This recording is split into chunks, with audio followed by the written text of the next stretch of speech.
ஜபிப்போம்.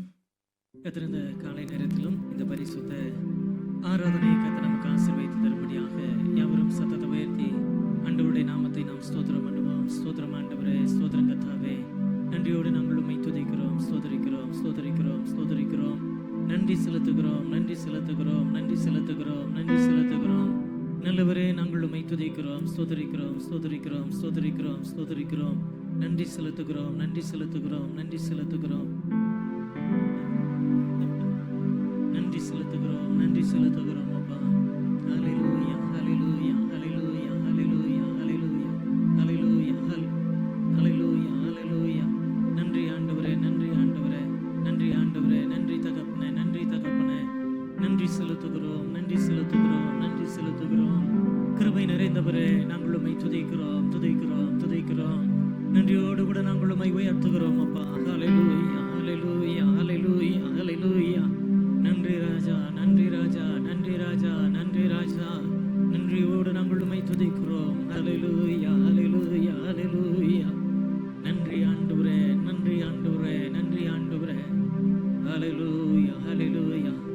நம்மை தாங்கி நடத்துகிற தேவனவர். இந்த 6 மாதங்கள் ஏந்தியும் தாங்கியும் சுமந்தும் நம்மை தப்புவித்து இந்த 7வது மாதத்தில் நம்மை பிரவேசிக்க செய்தவர், நம்மை நடத்துகிறவர், நமக்கு உதவி செய்கிறவர். நான் உங்களை திக்கற்றவர்களாக விடேன் என்று சொன்ன ஆண்டவர் என்னாலும் எவ்வேளையிலும் நமக்கு துணை நிற்கிறவர். ஹல்லேலூயா, ஹல்லேலூயா, ஹல்லேலூயா, ஹல்லேலூயா. நன்றி ஆண்டவரே, நன்றி ஆண்டவரே, நன்றி ஆண்டவரே, நன்றி ஆண்டவரே. நன்றி ராஜா. நெருக்கத்திலே உம்மை அழைத்தேன், நெருங்கி உதவி எனக்களித்தீர். நெருக்கத்திலே உம்மை அழைத்தேன், நெருங்கி உதவி எனக்களித்தீர். திசை கெட்டெங்கும் அழிந்திடாமல் தீவிரம் தந்தென்னை தாங்குகிறேன். திசை கெட்டெங்கும் அலைந்திடாமல் தீவிரம் வந்தென்னை தாங்குகிறேன்.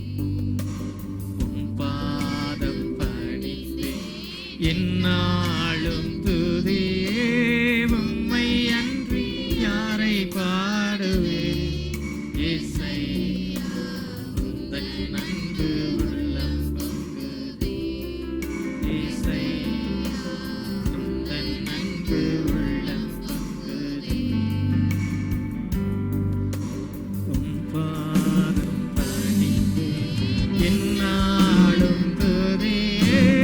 உம்மை அன்றி யாரை பாடுவேன்? இசையா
அவருடைய நாமத்தை அறிந்திருக்கிறபடினால் அவனை உயர்ந்த அடைக்கலத்தில்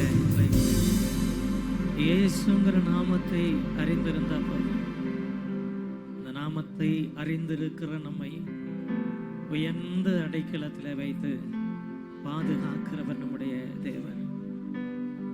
நன்றி ஆண்டவரே, நன்றி ஆண்டவரே, நன்றி ஆண்டவரே, நன்றி தகப்பனே. பரிசுத்தமுள்ள பிதாவே, கிருபை நிறைந்த ஆண்டவரே, கர்த்தர் இந்த பரிசுத்த ஆராதனை எங்களுக்கு ஆசீர்வதித்தார். ஆரம்பம் முதல் முடிவு வரை தேவனுடைய ஆளுகை எங்கள் மத்தியிலே காணப்படட்டும் என நாங்கள் ஜெபிக்கிறோம். எங்கள் தேவனாகிய கர்த்தருடைய கிருபையுள்ள கரம் எங்களை நடத்தட்டும். ஆராதனை முழுவதுமாக கர்த்தர் ஒருவரே எங்கள் சிந்தைகளை ஆளுகை செய்வீராக. நாங்கள் வேற காரியத்தை குறித்து வேற எதை குறித்தும் நாங்கள் யோசியாம கர்த்தரை எங்களுக்கு முன்பாக நிறுத்தி ஆராதிக்க கர்த்தர் எங்களுக்கு கிருபைத்தார். இயேசுவின் நாமத்தில் ஜெபிக்கிறோம் நல்ல பிதாவே, ஆமென், ஆமென். ஹல்லேலூயா, ஹல்லேலூயா, ஹல்லேலூயா. கர்த்தர் நல்லவர். சில பாடல்களை பாடி ஆண்டவருடைய நாமத்தை மகிமைப்படுத்துவோம். என் பாதங்கள் கல் மீது இடராமல் கண் வைத்து காப்பவரே, எப்பக்கம் சத்துரு முயன்றாலும் நடுநின்று காப்பவரே, ஆமென். ஹல்லேலூயா, ஹல்லேலூயா. கர்த்தர் நடுநின்று காக்கிறார் சொல்லி நம்புறீங்களா? ஆமென். நம்மை கர்த்தர் நடுநின்று காத்திருக்கிறார் நம்புறீங்களா? ஆமென், ஹல்லேலூயா. அவர் காத்ததுனால தான் இன்னைக்கு இங்கே இருக்கிறோம். ஆமென், ஹல்லேலூயா. பாடி ஆண்டவருடைய நாமத்தை மகிமைப்படுத்துவோம்.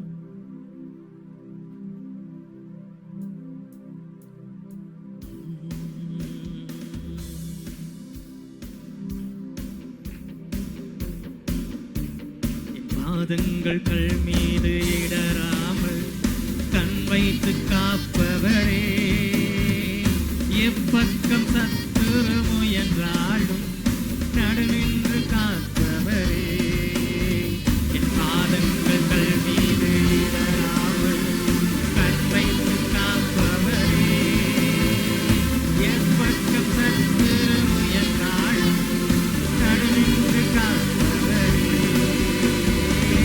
எல் மோசா என்னை காப்பவரே, எல் மோசா உருவாக்கினீரே, எல் மோசா என்னை காப்பவரே, எல் மோசா உருவாக்கினீரே, ஒரு குழைந்த யாக்கோபென்னை இஸ்ரவேலாய் மாற்றினீரே, ஒரு குழைந்த யாக்கோபென்னை இஸ்ரவேலாய் மாற்றினீரே, பாதங்கள் கல் மீது இடராமல் கண் வைத்து காப்பவரே, எப்பக்கம் சத்துரு முயன்றாலும் நடுநின்று காப்பவரே, என் பாதங்கள் கல் மீது இடராமல் கண் வைத்து காப்பவரே, எப்பக்கம்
இயேசு என்னை அழைத்தாரே, இயேசு என்னை விடுவித்தாரே, இயேசு என்னை அழைத்தாரே, இயேசு என்னை விடுவித்தாரே.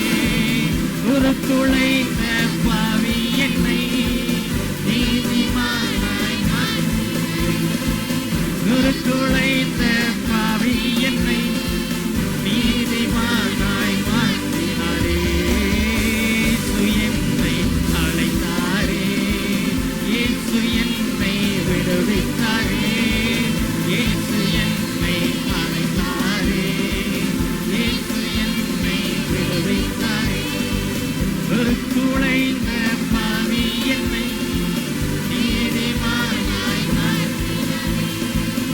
ஒரு குலைந்த பாவி என்னை நீதிமானாய் மாற்றினாரே. என்னை காப்பவர் எல் மோசா உருவாக்கினீரே, எல் மோசா உருவாக்கினார். ஒரு குலைந்த யாக்கோபு என்னை இஸ்ரவேலாய் மாற்றினார். ஒரு குலைந்த யாக்கோபு என்னை இஸ்ரவேலாய் மாற்றினாரே. எல் மோசா என்னை காப்பவர் எல் மோசா உருவாக்கினீரே, எல் மோசா என்னை காப்பவர் எல் மோசா உருவாக்கினீரே. ஒரு குலைந்த யாக்கோபு என்னை நீதிமானாய் ஒரு குலைந்த யாக்கோபு என்னை இஸ்ரவேலாய் மாற்றினாரே. அக்கினி சூளையில் எரிந்தபோது என் பக்கம் நின்றவரே, கருகின வாசனை இல்லாமலே கருத்தோடு காத்தவரே. அக்கினி சூளையில் எரிந்தபோது என் பக்கம் நின்றவரே, கருகின வாசனை இல்லாமல் கருத்தோடு காத்தவரே. எல் மோசா என்னை காப்பவர் எல் மோசா உருவாக்கினீரே, எல் மோசா என்னை காப்பவர் எல் மோசா உருவாக்கினீரே. ஒரு குலைந்த யாக்கோபு என்னை இஸ்ரவேலாய் மாற்றினீரே. ஒரு குலைந்த யாக்கோபு என்னை இஸ்ரவேலாய் மாற்றினீரே. இயேசு என்னை அழைத்தாரே, இயேசு என்னை விடுவித்தாரே, இயேசு என்னை விடுவித்தாரே. ஒரு குலைந்த பாவி என்னை நீதிமானாய் மாற்றினீர். ஒரு குலைந்த பாவி என்னை நீதிமானாய் மாற்றினீரே. மோசா என்னை காப்பவர் எல் மோசா உருவாக்கினீரே, எல் மோசா என்னை காப்பவரே, எல் மோசா உருவாக்கினீரே, எல் மோசா என்னை காப்பவரே, எல் மோசா உருவாக்கினீரே, எல் மோசா என்னை எல் மோசா உருவாக்கினீரே. ஒரு குலைந்த யாக்கோபு என்னை நீதிமானாய் மாற்றினீரே. ஒரு குலைந்த யாக்கோபு என்னை நீதிமானாய் மாற்றினீரே. அல்லேலூயா, அல்லேலூயா, அல்லேலூயா. எவ்வளவு உருக்குலைந்து போயிருந்தாலும் திரும்ப நமக்கு உருவம் கொடுக்கவும் உயிர் கொடுக்கவும் அவராலே கூடும். ஆமென். அல்லேலூயா, அல்லேலூயா. அவர் அந்த ஏதேன் தோட்டத்திலிருந்து மண்ணை எடுத்து மண்ணினாலே ஒரு மனுஷனை உருவாக்கி அவனுடைய நாசியில ஊதினார். அப்பொழுது அவன் ஜீவாத்மா ஆனான். மண்ணுக்கு உயிர் கொடுக்க அவரால் கூடும். நம்ம எவ்வளவு உருக்குலைஞ்சு போயிருந்தாலும் நம்ம வாழ்க்கையை மாற்ற தேவனால் கூடும். அடிமைத்தனம், சிறையிருப்பு, இப்பெல்லாம் ஆண்டுகள் பட்டதான அந்த வேதனை. யோசேப்பு அப்படியே அவன் உருக்குலைஞ்சு போய் தான் என்ன செஞ்சான்னா இருந்தான். ராஜா ஆள் அனுப்புனப்போ அந்த உருக்குலைஞ்ச உருவத்துக்கு கொஞ்சம் அந்த பட்டி டிங்கரிங்கெல்லாம் பார்த்து அவனுக்கு அந்த வஸ்திரம் எல்லாம் போட்டு என்ன செய்யறாங்கன்னா கொண்டு போய் நிறுத்துறாங்க. ஆனா யாக்கோபு பார்க்கறதுக்கு வராரு பாருங்க, அப்ப அவர் அப்படி என்ன செய்யல இல்லை. அவர் கல்யாணம் ஆகி பிள்ளைகள்லாம் பிறந்து அந்த அடிமைத்தனத்தினுடைய முகம் அல்லது அந்த சிறையிருப்பினுடைய முகம், அந்த வாடின சோர்ந்து போன அந்த பொழிவிழந்த அந்த முகம் எல்லாம் மாறி மகிமையாக தேவன் வைத்திருந்தார். அப்ப யோசேப்பு சொல்றாரு, இதோ தகப்பன இவ்விடத்துல தேவன் எனக்கு அருளின பிள்ளைகள் சொல்லிட்டு அந்த 2 பிள்ளைகளை காமிக்கிறப்போ யோசேப்பும் மகிமையா இருந்தார், பிள்ளைகளும் மகிமையாக என்ன செஞ்சாங்க இருந்தாங்க.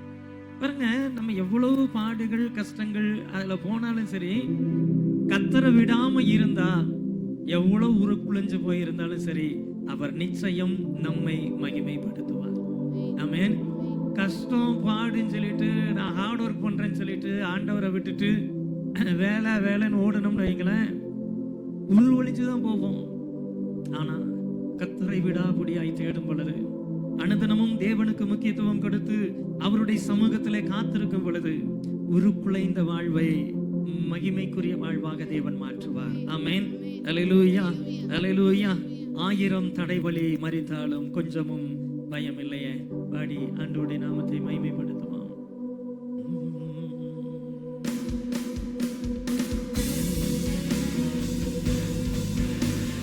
1000 தடைவழி மறித்தாலும் கொஞ்சமும் பயமில்லையே. அனுப்பின தேவன் பெரியவரே, என் தடையிலும் பெரியவரே. 1000 தடைவழி மறித்தாலும் கொஞ்சமும் பயமில்லையே. அனுப்பின தேவன் பெரியவரே, என் தடையிலும் பெரியவரே.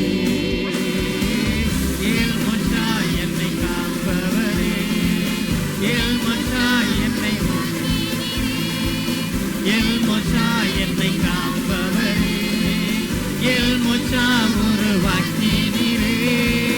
உருக்குலைந்த யாக்கோபென்னை இஸ்ரவேலாய் மாற்றினீரே. உருக்குலைந்த யாக்கோபென்னை இஸ்ரவேலாய் மாற்றினீரே. இயேசு என்னை அழைத்தாரே, இயேசு என்னை விடுவித்தாரே.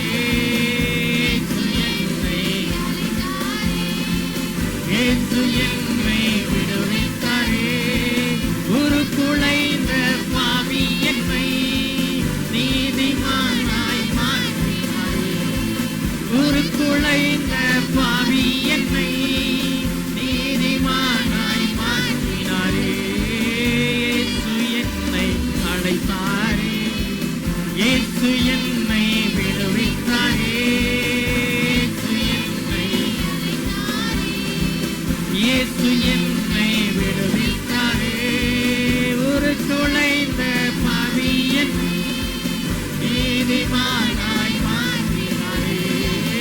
உருக்குலைந்த பாவி நீதிமானாய் மாற்றினாரே. அல்லேலூயா, அல்லேலூயா, அல்லேலூயா. இன்னும் ஒரு பாடலை கூட பாடி ஆண்டவருடைய நாமத்தை மகிமைப்படுத்துவோம். என் தலையை உயர்த்திடும் தேவன் என்னோடு இருக்க பயமில்லையே. என் நிலைமை அறிந்திடும் தேவன் என்னோடு இருக்க பயமில்லையே.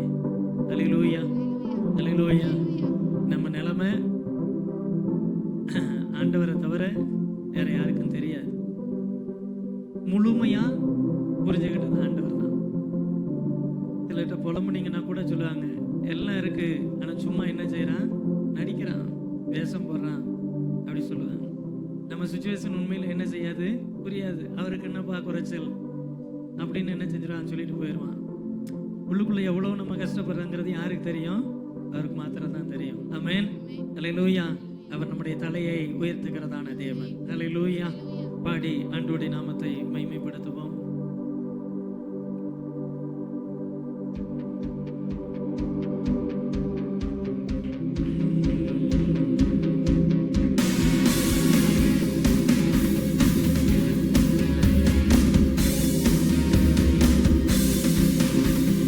தலையை உயர்த்திடும் தேவன் என்னோடு இருக்க பயமில்லையே. என் இளமை அறிந்திடும் தேவன் என்னோடு இருக்க பயமில்லையே. என் தலையை உயர்த்திடும் தேவன் என்னோடு இருக்க பயமில்லையே.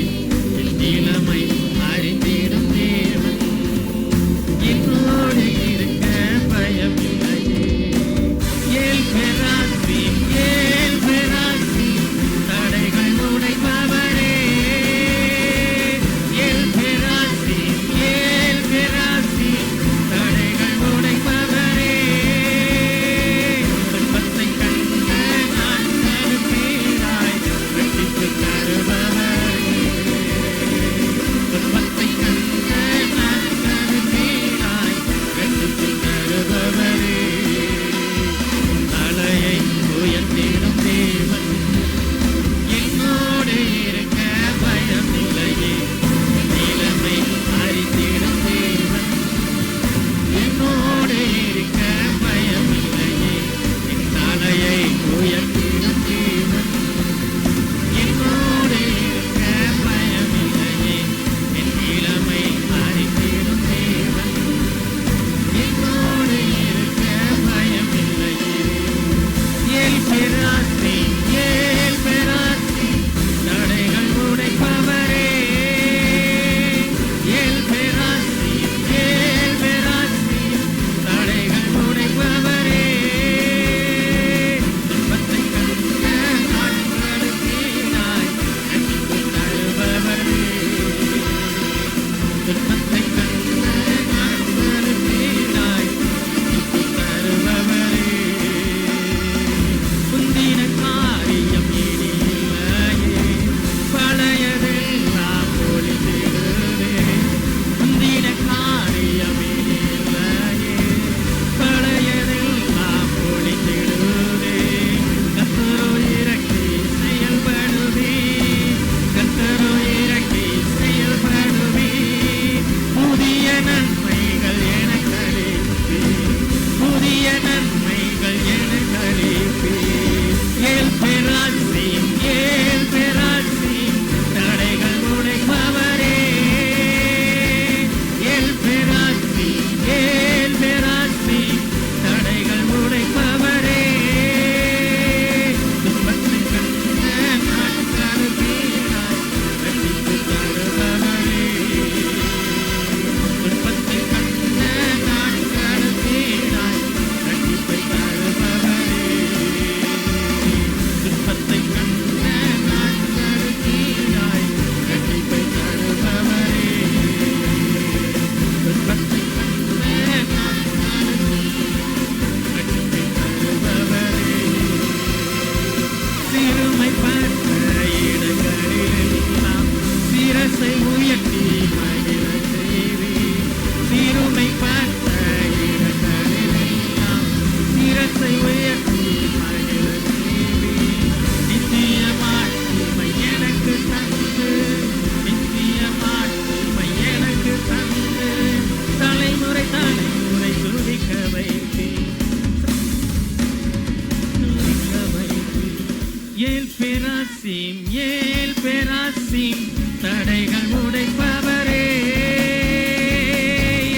அல்லேலூயா. ஏல் பராசீம் 2 சாமுவேல் 5ஆம் அதிகாரம் 18 20 வரையிலான வசனங்களை பார்க்கிறப்போ, பெலிஸ்தரோ வந்து ரெப்பாயீம் பள்ளத்தாக்கிலே பரவி இருந்தார்கள். பெலிஸ்தியருக்கு விரோதமாக போகலாமா, அவர்களை என் கையில் ஒப்பு கொடுப்பீரா என்று தாவீது கர்த்தரிடத்தில் விசாரித்த போது, கர்த்தர், போ, பெலிஸ்தியரை உன் கையில் நிச்சயமாய் ஒப்பு கொடுப்பேன் என்று தாவீதுக்கு சொன்னார். தாவீது பாகால் பராசீமுக்கு வந்து அங்கே அவர்களை முறியடித்து தண்ணீர் உடைந்தோடுகிறது போல கர்த்தரின் சத்துருக்களை எனக்கு முன்பாக உடைத்து ஓட பண்ணினார் என்று சொல்லி அது நிமித்தம் அந்த ஸ்தலத்திற்கு பாகால் பராசீம் என்று பெயரிட்டார். ரெப்பாயீம் பள்ளத்தாக்குல வந்து பெலிஸ்தர்கள் பரவி இருந்தார்கள். பாருங்க, இஸ்ரவேல் ஜனங்கள் எப்பவுமே ஒரு அச்சுறுத்தலையே இருந்தாங்க. ஒரு பயம், ஒரு நெருக்கம். எப்போ இவன் உள்ள வருவானோ, எப்போ என்ன பிரச்சனை பண்ணுவானோ, எப்போ என்ன பண்ணுவானோ, அந்த ஒரு பயத்திலேயே என்ன செய்யறாங்கன்னா இருக்கிறாங்க. தாவீது போய் கர்த்தர்ட்ட போய் கேட்கிறாரு, ஆண்டவரே, அந்த பெலிஸ்தருக்கு விரோதமாய் நான் போகலாமா, அவர்களை என் கையில் ஒப்பு கொடுப்பீரோ, என் சத்துருக்களை என் கையில் ஒப்பு கொடுப்பீரோ அப்படின்னு என்ன செய்யறாருன்னா கேட்கிறப்ப கர்த்தர் சொல்றாரு, போ, பெலிஸ்தியரை உன் கையில் நிச்சயமாய் ஒப்பு கொடுப்பேன். பாருங்க, ஆண்டவருடைய சித்தம் அப்படிங்கிறது என்ன அப்படின்னா, சத்துருக்களுக்கு முன்பாக நாம் தலை குனிந்து நிக்கணுங்கிறது அல்ல, வெட்கப்பட்டு நிக்கணும் அப்படிங்கிறது இல்லை, பயத்தோடு இருக்கணும்னு இல்லை, ஒடுங்கினவர்களாக ஒடுக்கப்பட்டவர்களாகவே இருக்கணுங்கிறது இல்லை. தேவனுடைய சித்தத்தை பொறுத்த வரைக்கும் எல்லா இடங்களிலும் நம்முடைய தலைகளை உயர பண்ணணும்னு தான் என்ன செய்யறேன்னா கர்த்தர் நினைக்கிறார். எப்படி ஒப்பு கொடுத்தாருன்னு சொல்றப்போ, தண்ணீர் உடைந்தோடுகிறது போல, டேம்ல இருந்து தண்ணி திறக்கிறப்போ சும்மா கொஞ்சம் திறந்தா போதும், அந்த அழுத்தம் அந்த தண்ணி என்ன செய்யும், அதுவே டேம் உடைஞ்சிட்டு வரப்ப பாருங்க, அந்த காட்டாற்று வெள்ளம் போல சத்துருக்களை தேவன் என்ன செஞ்சார்னா ஓட பண்ணினார். தண்ணீர் உடைந்தோடுகிறது போல கர்த்தரின் சத்துருக்களை எனக்கு முன்பாக உடைத்து ஓட பண்ணினார். அவன் அப்படியே போனா கூட திரும்ப என்ன செய்வான், வருவான். அன்று சொல்றாரு உடைத்து.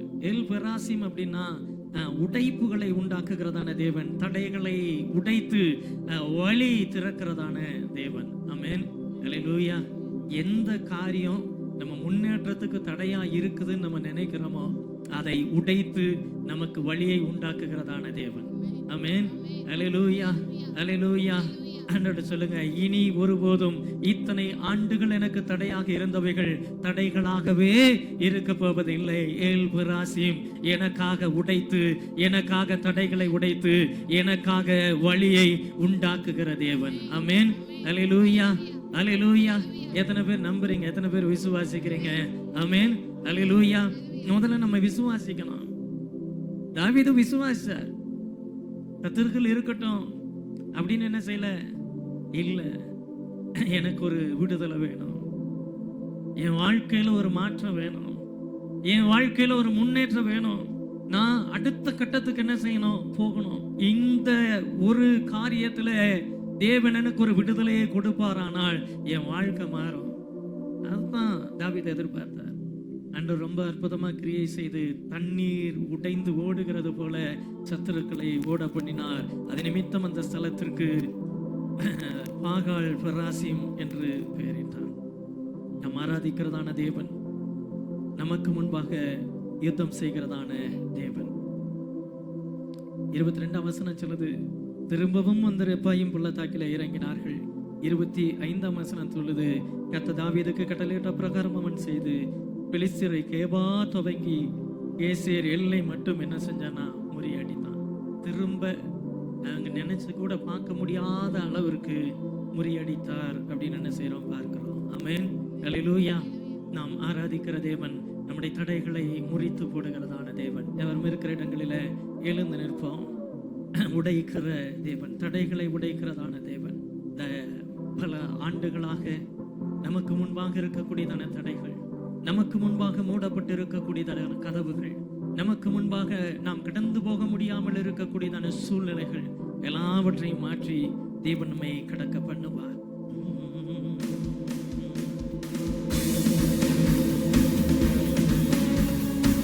முந்தின காரியம் இனி இல்லையே, பழையதெல்லாம் ஒளிந்திடுதே. முந்தின காரியம் இனி இல்லையே, பழையதெல்லாம் ஒளிந்திடுதே. கர்த்தரோ இறங்கி செயல்படுவீர், கர்த்தரோ இறங்கி செயல்படுவீர். புதிய நன்மைகள் எனக்கு புதிய நன்மைகள் எனக்கு ஏல் பெராசி ஏல் பெராசி தடைகள் உடைப்பவரே. ஏல் பெராசி ஏல் பெராசி தடைகள் உடைப்பவரே. துன்பத்தை கண்ட நாட்களுக்கேராய் கண்டிப்பை தருபவரே. துன்பத்தை கண்ட நாட்களுக்கேராய் கண்டிப்பை தருபவரே. ஏல் பெராசி ஏல் பெராசி தடைகள் உடைப்பவரே. ஏல் பெராசி ஏல் பெராசி தடைகள் உடைப்பவரே. துன்பத்தை கண்ட கண்டிப்பை தருபவரே. துன்பத்தை கண்ட கண்டிப்பை தருபவரே. சிறுமைப்பட்ட இடங்களிலெல்லாம் சிரசை உயர்த்தி மகிழச் செய்வீர். சிறுமைப்பட்ட இடங்களிலெல்லாம் சிரசை உயர்த்தி மகிழச் செய்வீர். நித்திய மாட்சிமை எனக்கு தந்து, நித்திய மாட்சிமை எனக்கு தந்து, தலைமுறை தலைமுறை துதிக்க வைப்பீர். தலைமுறை தலைமுறை துதிக்க வைப்பீர். ஏல் பெராசி ஏல் பெராசி தடைகள் உடைப்பவரே. ஏல் பெராசி ஏல் பெராசி தடைகள் உடைப்பவரே. துன்பத்தை கண்ட நாட்களுக்கேராய் கண்டிப்பை தருபவரே. துன்பத்தை கண்ட நாட்களுக்கு கண்டிப்பை தருபவரே. துன்பத்தை கண்ட நாட்களுக்கேராய் கண்டிப்பை தருபவரே. துன்பத்தை கண்ட நாட்களுக்கேராய் கண்டிப்பை தருபவரே. நித்தியான இடங்களிலெல்லாம் சிறந்த பங்கை எனக்கு அளித்தீர். நித்தியான இடங்களிலெல்லாம் சிறந்த பங்கை எனக்கு அளித்தீர். வாக்கு பண்ணின ஒவ்வொன்றுமே, வாக்கு பண்ணின ஒவ்வொன்றுமே குறித்த நேரத்தில் நிறைவேற்றுவீர். குறித்த நேரத்தில் நிறைவேற்றுவீர். ஏல் பெராசி ஏல் பெராசி தடைகள் உடைப்பவரே. ஏல் பெராசி என்றால் பிரேக் த்ரூ, ஒரு பிரேக் த்ரூ உண்டாவதாக ஒவ்வொருடைய வாழ்க்கையிலும். ஆண்டவரே, இந்த 7வது மாதத்திலே ஒரு பிரேக் த்ரூ உண்டாவதாக, தடைகள் உடைக்கப்படுவதாக. பல ஆண்டு தடைகள் இயேசுவின் நாமத்திலே இன்றைக்கு உடைக்கப்படுவதாக.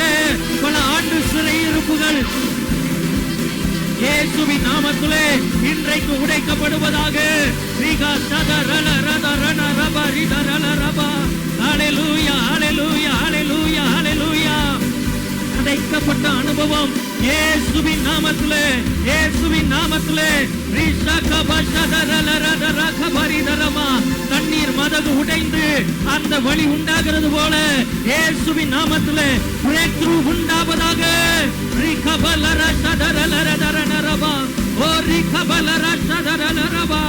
ஹல்லேலூயா ஹல்லேலூயா ஹல்லேலூயா ஹல்லேலூயா.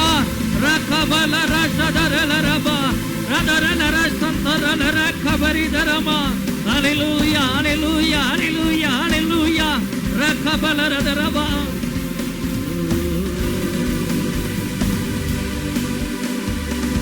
நித்தியான இடங்களிலெல்லாம் சிறந்த பங்கை என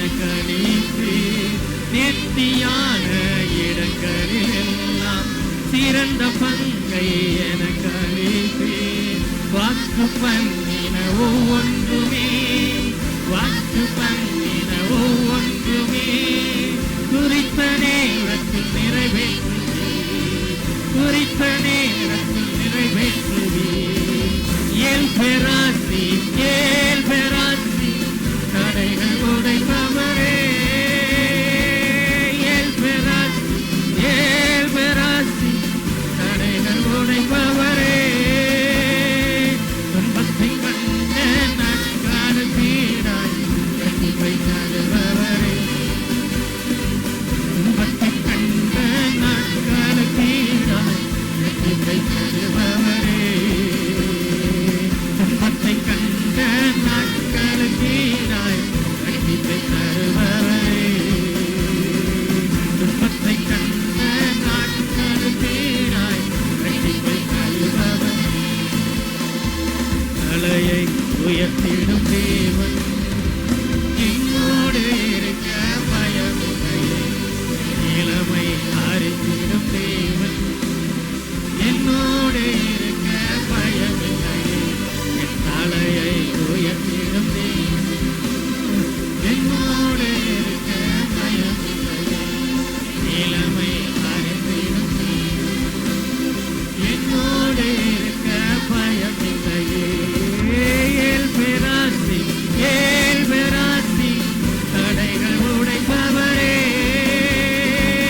ஏல் பெராசி, ஏல் பெராசி, தடைகள் உடைப்பவரே. ஏல் பெராசி, ஏல் பெராசி, தடைகள் உடைப்பவரே. ஏல் பெராசி, ஏல் பெராசி, தடைகள் உடைப்பவரே. துன்பத்தை கண்ட நாட்களுக்கு ஈடாய் கண்டிப்பை தருபவரே. துன்பத்தை கண்ட நாட்களுக்கு ஈடாய் கண்டிப்பை தருபவரே. துன்பத்தை கண்ட நாட்களுக்கு ஈடாய் கண்டிப்பை தருபவரே. துன்பத்தை கண்ட கண்டிப்பை தருபவரே. பல வருடமா துன்பத்தின் பாதையில தான் இருக்கிறேன். பல வருடமா வேதனைகள் கண்ணீரை மாத்திரமே அனுபவிச்சுட்டு இருக்கிறேன். ஆனா என் தலைகளை உயர்த்துகிறதான தேவன் துன்பத்தை கண்ட நாட்களுக்கு ஈடாக இரட்டிப்பான நன்மைகளை தருகிறதான தேவன். ஆண்டவரே, இன்றைக்கு எங்க வாழ்க்கையில ஒரு பிரேக் த்ரூ உண்டாக்குங்க பாருங்களே. சத்தத்தை உயர்த்தி விடுதலையோடு கூட கர்த்தரை ஆராதிங்க. கர்த்தருடைய ஆவியானவர் எங்கே உண்டோ அங்கே விடுதலை உண்டு, அங்கே விடுதலை உண்டு, அங்கே விடுதலை உண்டு. ஆண்டவரே, இந்த மாதத்தோடு, ஆண்டவரே இந்த வாரத்தோடு என்னுடைய துன்பங்களுக்கு ஒரு முடிவு உண்டாவதாக, என்னுடைய வேதனைகளுக்கு ஒரு முடிவு உண்டாவதாக, என்னுடைய நிந்தைகளுக்கு ஒரு முடிவு உண்டாவதாக, என்னுடைய கண்ணீருக்கு ஒரு முடிவு உண்டாவதாக.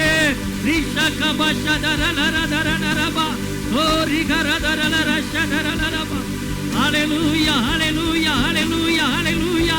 ஒரு விடுதலை உண்டாவதாக.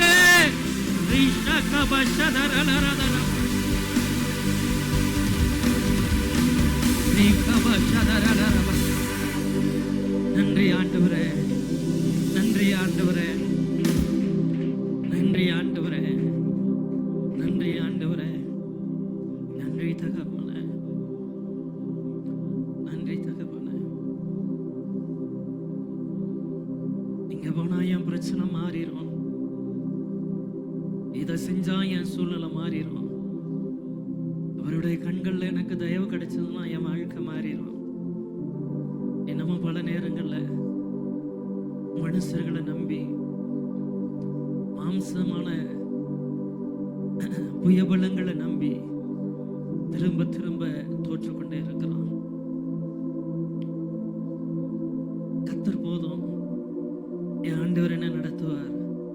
கர்த்தர் போதும், என் ஆண்டவர் என் குடும்பத்தை காப்பாற்றுவார். அந்த ஒரு விசுவாசம், அந்த ஒரு நம்பிக்கை நமக்குள் வரும் பொழுது நம்ம வாழ்க்கையை தேவன் மாற்ற போதுமானவர். இஸ்ரவேலின் தேவனாகிய கர்த்தருடைய செட்டைகளின் கீழ் அடைக்கலமாய் வந்த உனக்கு அவராலே நிறைவான பலன் உண்டாவதாக. இனி நீங்க தான்ப்பா, நீங்க தான் என்னுடைய அடைக்கலம், நீங்க தான் என்னுடைய தஞ்சம், நீங்க தான் என்னுடைய கேடகம், நீங்க தான் என்னுடைய நம்பிக்கை, நீங்க தான்ப்பா, நீங்க மட்டும்தான்ப்பா. 50% கர்த்தரை நம்புறோம், 60% கர்த்தரை நம்புறோம். அப்படி அல்ல, முழுமையா 100க்கு 100% நீங்க தான். ஏல்ஈரே, போதுமானவரே, என் தேவையிலும் அதிகமானவரே.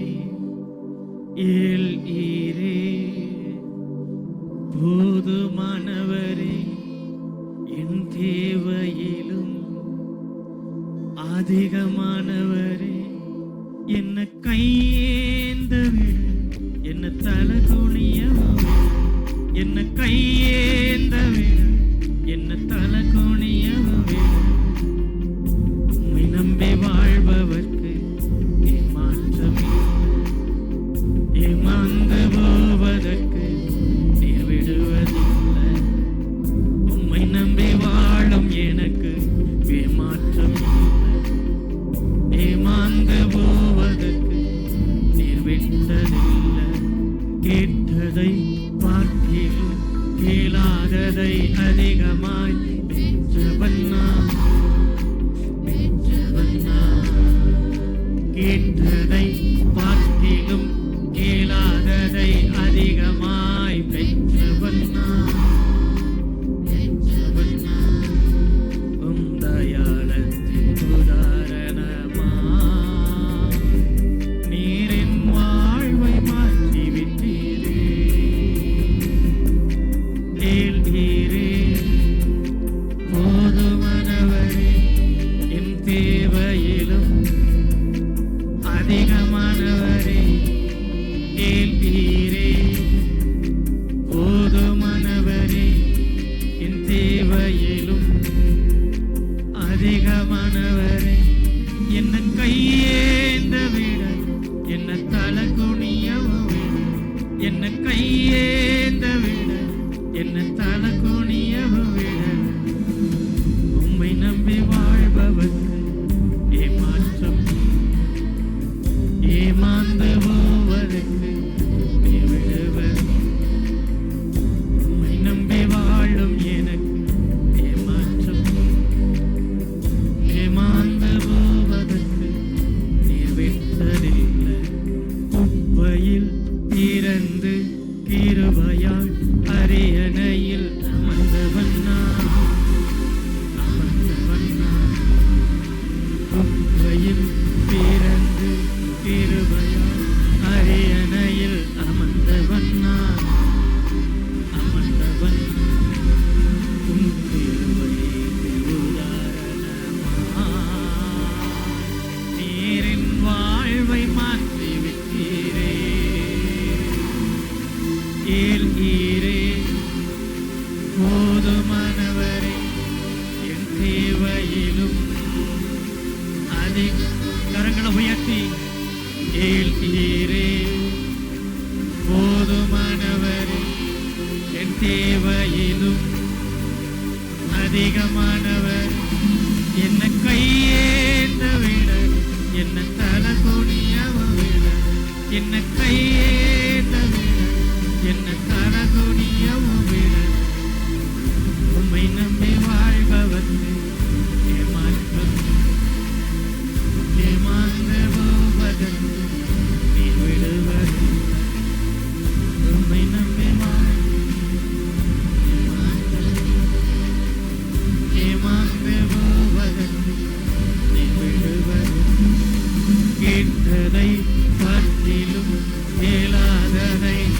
விசுவாசத்தோடு இந்த மாதத்திலே கேட்டதை பார்க்கிலும் கேளாததை அதிகமாய் பெற்றுக் கொள்ளுகிற ஒரு மாதமாக இந்த மாதத்தை எனக்கு மாற்றி கொடுக்க, ஆசீர்வதித்து கொடுக்க உம் தயாளத்தின் உதாரணமாய் நீரின் வாழ்வை மாற்றிவிட்டீர்.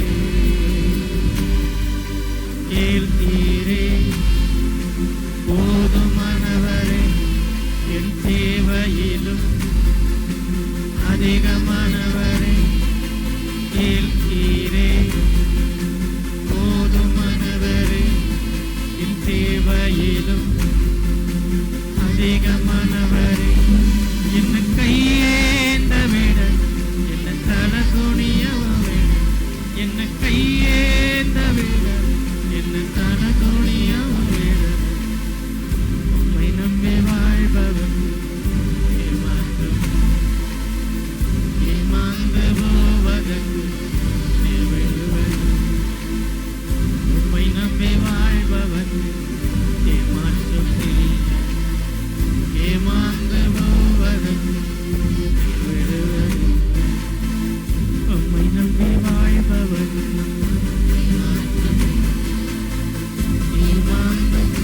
ரெண்டு கரங்களை உயர்த்தி நம்முடைய கரங்களை கத்தர் பார்க்கட்டும். உம்மை நம்பி வாழ்பவன் உம்மை மாத்திரமே நம்பி இருக்கிறோமா? உண்மையே நம்பி கரங்களை உயர்த்தி இருக்கிறார். உம்மை நம்பி வாழ்பவன் ஏமாற்றங்கள் எல்லாம் மாறட்டும்பா.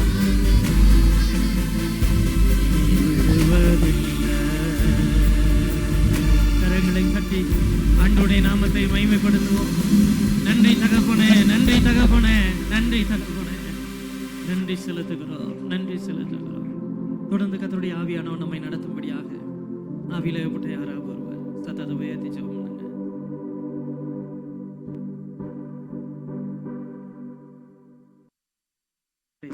எவரும் உட்காருவோம்.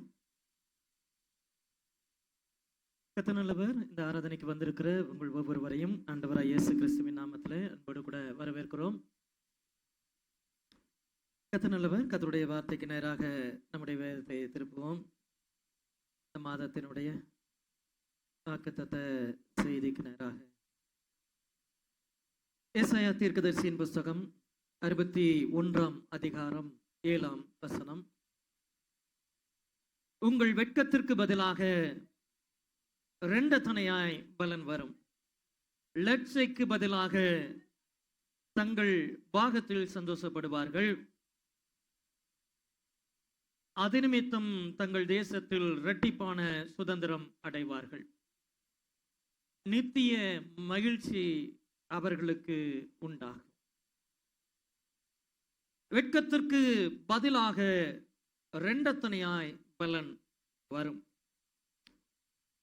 வெட்கத்திற்கு பதிலாக, அவமானத்திற்கு பதிலாக, இழப்பிற்கு பதிலாக, கண்ணீருக்கு பதிலாக ஆண்டவர் ஒவ்வொரு காரியங்களையும் ரீப்ளேஸ் பண்றார். நம்முடைய வேதனைகளுக்கு ரீப்ளேஸ் பண்ணி ஆண்டவர் இரண்டத்தனையான பலனை என்ன செய்யறார்னா கொடுக்கிறார்.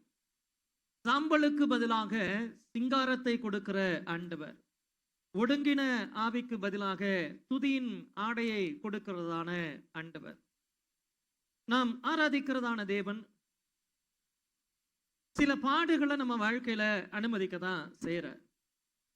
நம்ம வாழ்க்கையில சில மீறுதல்கள் காணப்படும் போது, தேவனுக்கு பிரியமில்லாத சில காரியங்களை நாம் செய்யும் பொழுது, சில பாடுகளை, சில நெருக்கங்களை, சில சிற்சைகளை தேவன் என்ன செய்யறன்னா அனுமதிக்கிறார். ஆனால் அதற்கு பிறகு அந்த பாடுகளை, சிற்சைகளை நாம் ஏற்றுக்கொள்ளும் பொழுது, நம்மை நாம் தாழ்த்தி தேவனுடைய சமூகத்தில் நம்மை நாம் அர்ப்பணிக்கும் பொழுது, நம்ம பாடுகளை தேவன் மாற்றி, வெட்கங்களை தேவன் மாற்றி, அதற்கு பதிலாக இரண்டத்தனையான பலனை என்ன செய்யறார்னா கொடுக்கிறார் என்று சொல்லி பார்க்கிறோம். இந்த இரண்டத்தனையான பலன் அப்படிங்கிறத ஆண்டவர் எல்லாருக்கும் கொடுத்துருவாரா? இப்ப நம்ம எல்லாருக்குமே ஒரு ஒரு 2 மடங்கு ஆசீர்வாதம் அப்படின்னா சந்தோஷமா என்ன செய்வோம்? வாங்கிக்குவோம். யாருக்கு கொடுத்தாலும் வாங்குறதுக்கு தயாரா தான் இருப்போம். ஆனா எல்லாருக்குமே ஆண்டவர் கொடுக்கிறாருன்னு பார்த்தா இல்ல. அந்த இரண்டத்தனையான ஆசீர்வாதத்தை பெறுகிறதற்கு நாம் தகுதி உடையவர்களாய் மாறும்போது, வெட்கத்திற்கு பிறகு, அவமானத்திற்கு பிறகு, நிந்தைகளுக்கு பிறகு திரும்ப தேவன் கொடுக்கக்கூடியதான அந்த மகிமைக்கு, ஆசீர்வாதத்திற்கு, அந்த ஆசீர்வாதமான பலனை பெற்றுக்கொள்வதற்கு நாம் தகுதி உடையவர்களாக மாறும் பொழுது தேவன் அந்த ஆசீர்வாதங்களை நமக்கு என்ன செய்யறார்னா தருகிறார்.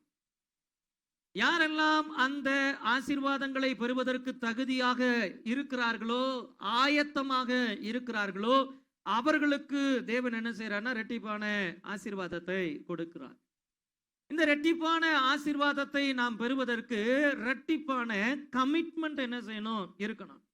இந்த ரெட்டிப்பான ஆசீர்வாதத்தை பெறுவதற்கு ரெட்டிப்பான அர்ப்பணிப்பு அப்படிங்கிறது என்ன செய்யணும் இருக்கணும். நம்ம எப்போ அந்த ரெட்டிப்பான அந்த அர்ப்பணிப்புக்கு நேராக வருகிறோமோ தேவன் அப்பொழுது நம்முடைய வாழ்க்கையை மாற்றுவார். நம்ம இத ஏசாயா தீர்க்கதரிசியினுடைய புஸ்தகத்திலிருந்து தியானிக்காம 2 ராஜாக்கள் 2ஆம் அதிகாரத்தை மையமா வச்சு என்ன செய்ய போறோம்னா தியானிக்க போறோம். பாருங்க, ஒரு குறிப்பிட்ட சூழ்நிலையில எலியா தீர்க்கதரிசி மிக அதிகமான அழுத்தத்தின் ஊடாக கடந்து போகும்போது அவர் சோர்வின் மத்தியில ஆண்டவரை பார்த்து கேட்கிறார், போதும் கர்த்தாவே, என் ஜீவனை எடுத்துக்கொள்ளும் அப்படின்னு என்ன செய்யறார்னா ஜெபம் பண்றார். எலியா தீர்க்கதரிசியை பொறுத்த வரைக்கும் போதும், இதுக்கும் மேல என்னால இந்த சிச்சுவேஷனை ஹேண்டில் பண்ண முடியாது அப்படிங்கிறதான நிலைமைக்கு வர. எலியா செய்த எல்லாவற்றையும், அவன் தீர்க்கதரிசிகள் எல்லாரையும் பட்டயத்தாலே கொன்று போட்ட செய்தி அனைத்தையும் ஆகாப் ஏசபேலுக்கு அறிவித்தான். அப்பொழுது ஏசபேல் ஏலியாவினிடத்திற்கு ஆள் அனுப்பி, அவர்களில் ஒவ்வொருவனுடைய பிராணனுக்கு செய்யப்பட்டது போல நான் நாளை இந்நேரத்திலே உன் பிராணனுக்கு செய்யாதே போனாள். தேவர்கள் அதற்கு சரியாகவும் அதற்கு அதிகமாகவும் எனக்கு செய்ய கடவர்கள். 1 ராஜாக்கள் 19ஆம் அதிகாரத்துல அந்த ஏசபேலுடைய வார்த்தைகள் அப்படிங்கிறது என்ன செய்தனா எலியாவை சோர்ந்து போக பண்ணினது. சில மனிதர்களுடைய வார்த்தைகள் மனமடிவை உண்டாக்கும், ஒரு சோர்வை என்ன செய்யும் உண்டாக்கும். எலியா தீர்க்கதரிசி கர்த்தருக்கு முன்பாக நிற்கிற நான் என்று சொல்லி ஆகாபுக்கு முன்பாக தைரியமாக நெஞ்சை நிமிர்த்தி நின்றதான இந்த தீர்க்கதரிசி இந்த ஏசபேலுடைய வார்த்தைகள் அவருக்கு அறிவிக்கப்பட்ட போது மிக அதிகமான சோர்வுக்குள்ளாக போய் சூறை செடியின் கீழ் உட்கார்ந்து நான் சாக வேண்டும் என்று சொல்லி என்ன செஞ்சார்னா விண்ணப்பம் பண்ண ஆரம்பித்தார்.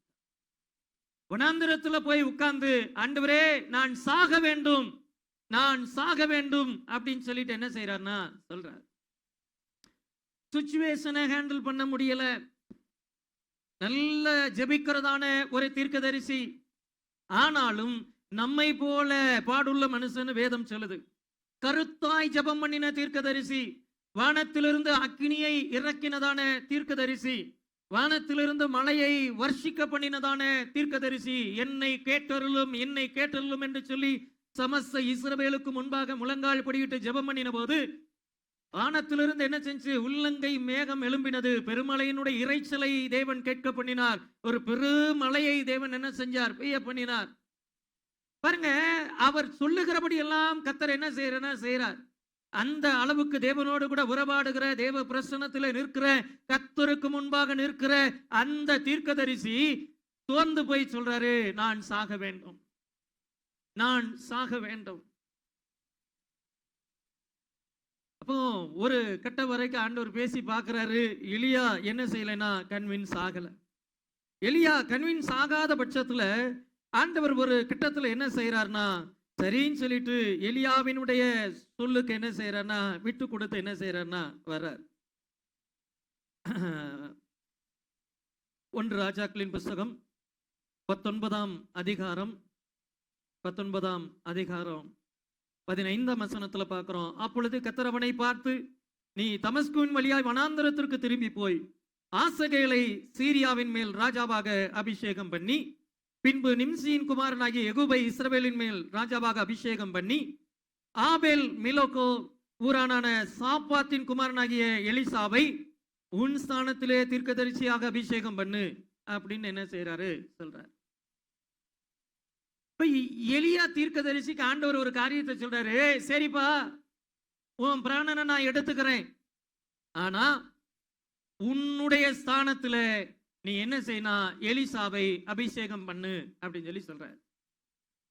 ஆண்டவர் இயேசுபேலால தானே நீ இந்த வார்த்தையை சொல்ற, ஏசபேலுக்கு பயந்துதான் இந்த வார்த்தையை சொல்ற. ஏசபேலுடைய அந்த வார்த்தை நிமித்தம் துக்கப்பட்டு தானே நீ இதை சொல்ற. ஏசபேல் நாளைக்கு உயிரோடு இருக்க மாட்டா. ஏசபேலுடைய ஜீவனை நான் வாங்கி போடுறேன், ஆகாபுடைய ஜீவனை நான் வாங்கி போடுறேன்னு சொல்லல. மாறாக எலிசாவை உன்னுடைய ஸ்தானத்திலே அபிஷேகம் பண்ணு அப்படின்னு சொல்லி சொல்ற. எலிசாவை என்ன செய்யறாருன்னா, இவர் அபிஷேகம் பண்ணும் பொழுது அவர் என்ன செய்யறாருன்னா, ஏர் மாடுகளை என்ன செய்யறாருன்னா ஓட்டி கொண்டு இருந்தார் அப்படின்னு என்ன செய்யறோம் பார்க்கிறோம். 12 ஏர் மாடு ஏர் பூட்டி உழுத சாப்பாத்தின் குமாரனா எலிசாவை கண்டான்.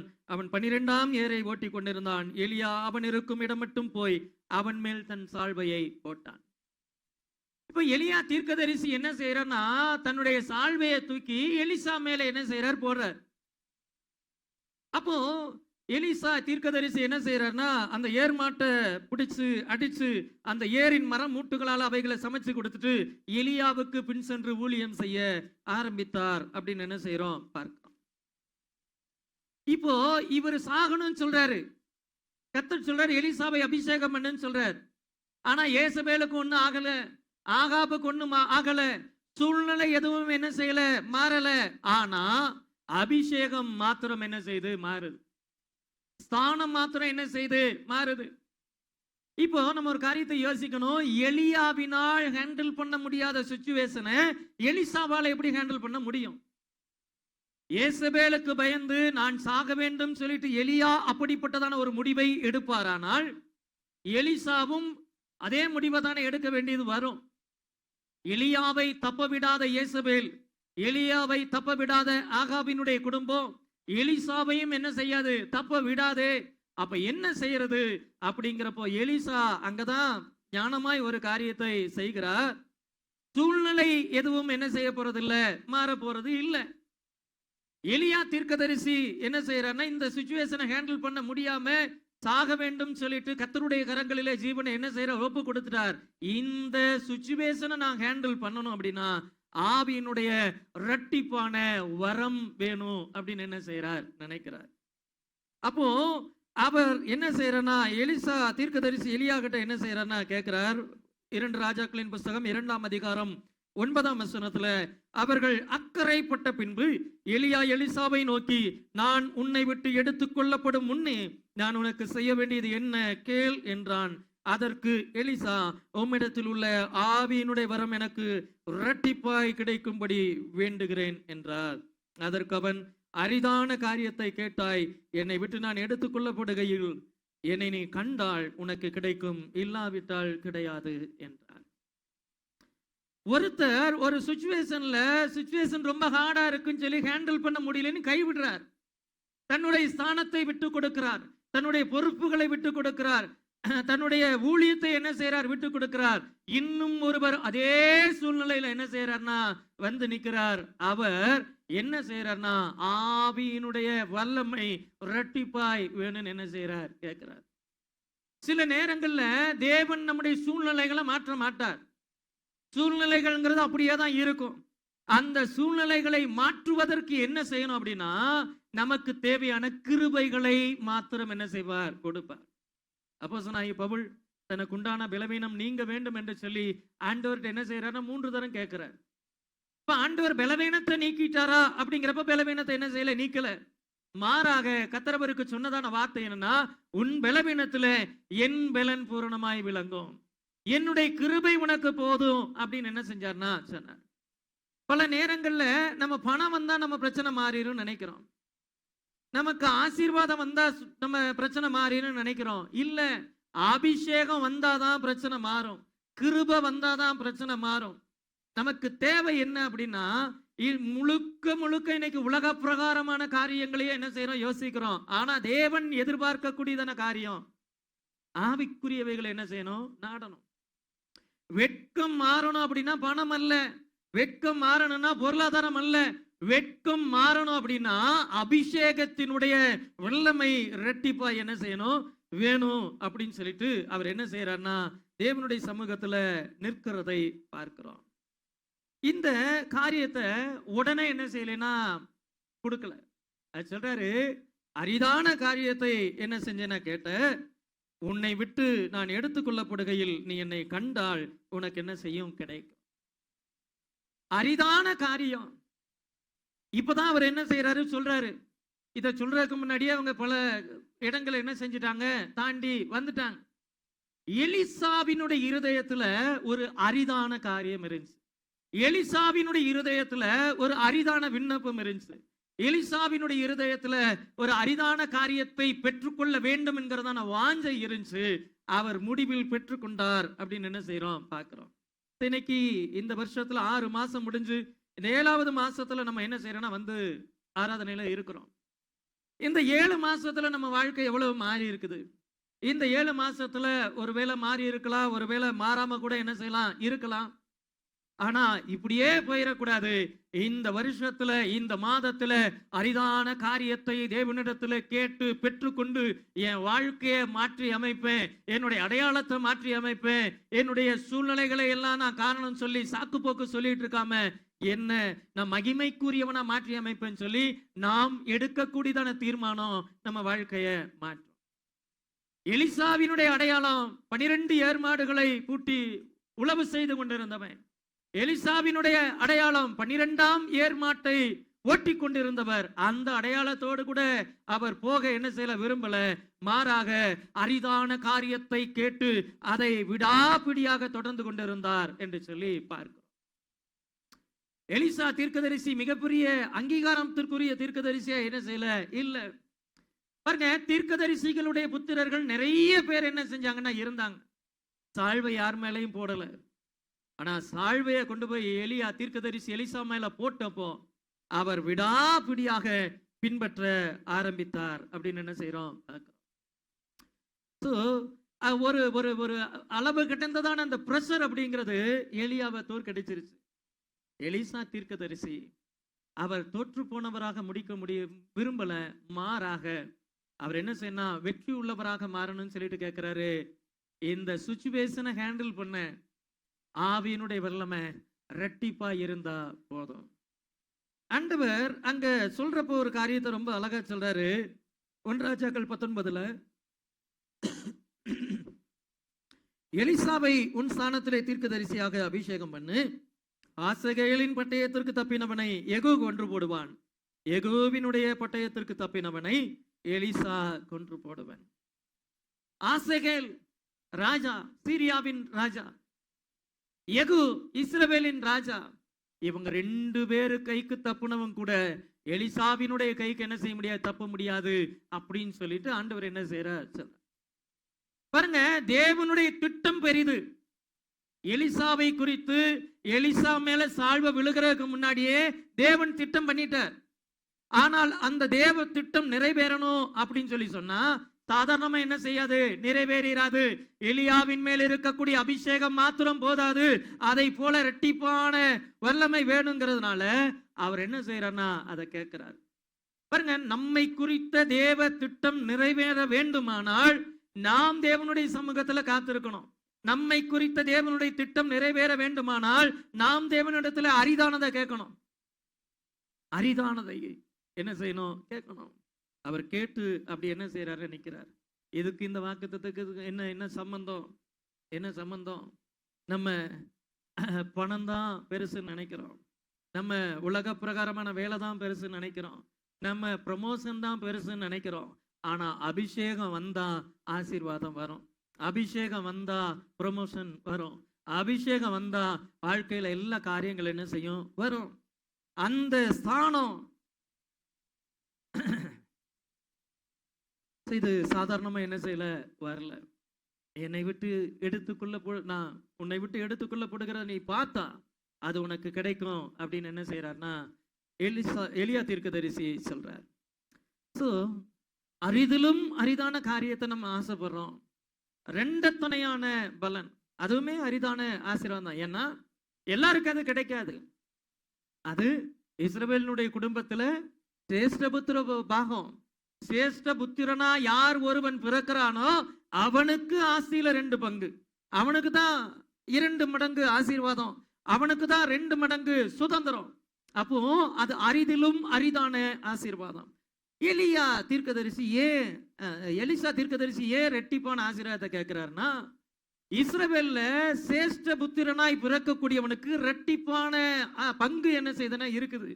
அப்படியானால் இஸ்ரவேலின் தீர்க்கதரிசிகளில எலியாவினுடைய தீர்க்க தரிசன வாரிசாக நான் என்ன செய்யணும் இருக்கணும்னு சொல்லி ரெட்டிப்பான வல்லமை என்ன செய்யறன்னா கேட்கிறார்.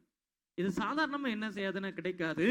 எலிசா தீர்க்கதரிசி கடந்து வந்ததான 4 ஸ்டேஜ், 4 நிலைகள். இந்த 4 நிலைகளை அவர் கடந்து வந்ததற்கு பிறகுதான் அந்த ரெட்டிப்பான அபிஷேகம் அப்படிங்கிறது அவருக்கு கிடைச்சது. அது என்னென்ன அப்படிங்கிற காரியத்தை இன்றைக்கு நாம் தியானிக்க கர்த்தர் நமக்கு கிருபை தருவாராக.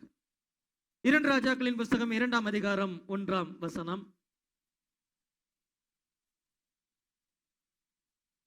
கர்த்தர் எலியாவை சுழல் காற்றில் பரலோகத்திற்கு எடுத்துக்கொள்ள போகிற போது எலியா எலிசாவோடு கில்காலிலிருந்து புறப்பட்டு போனான்.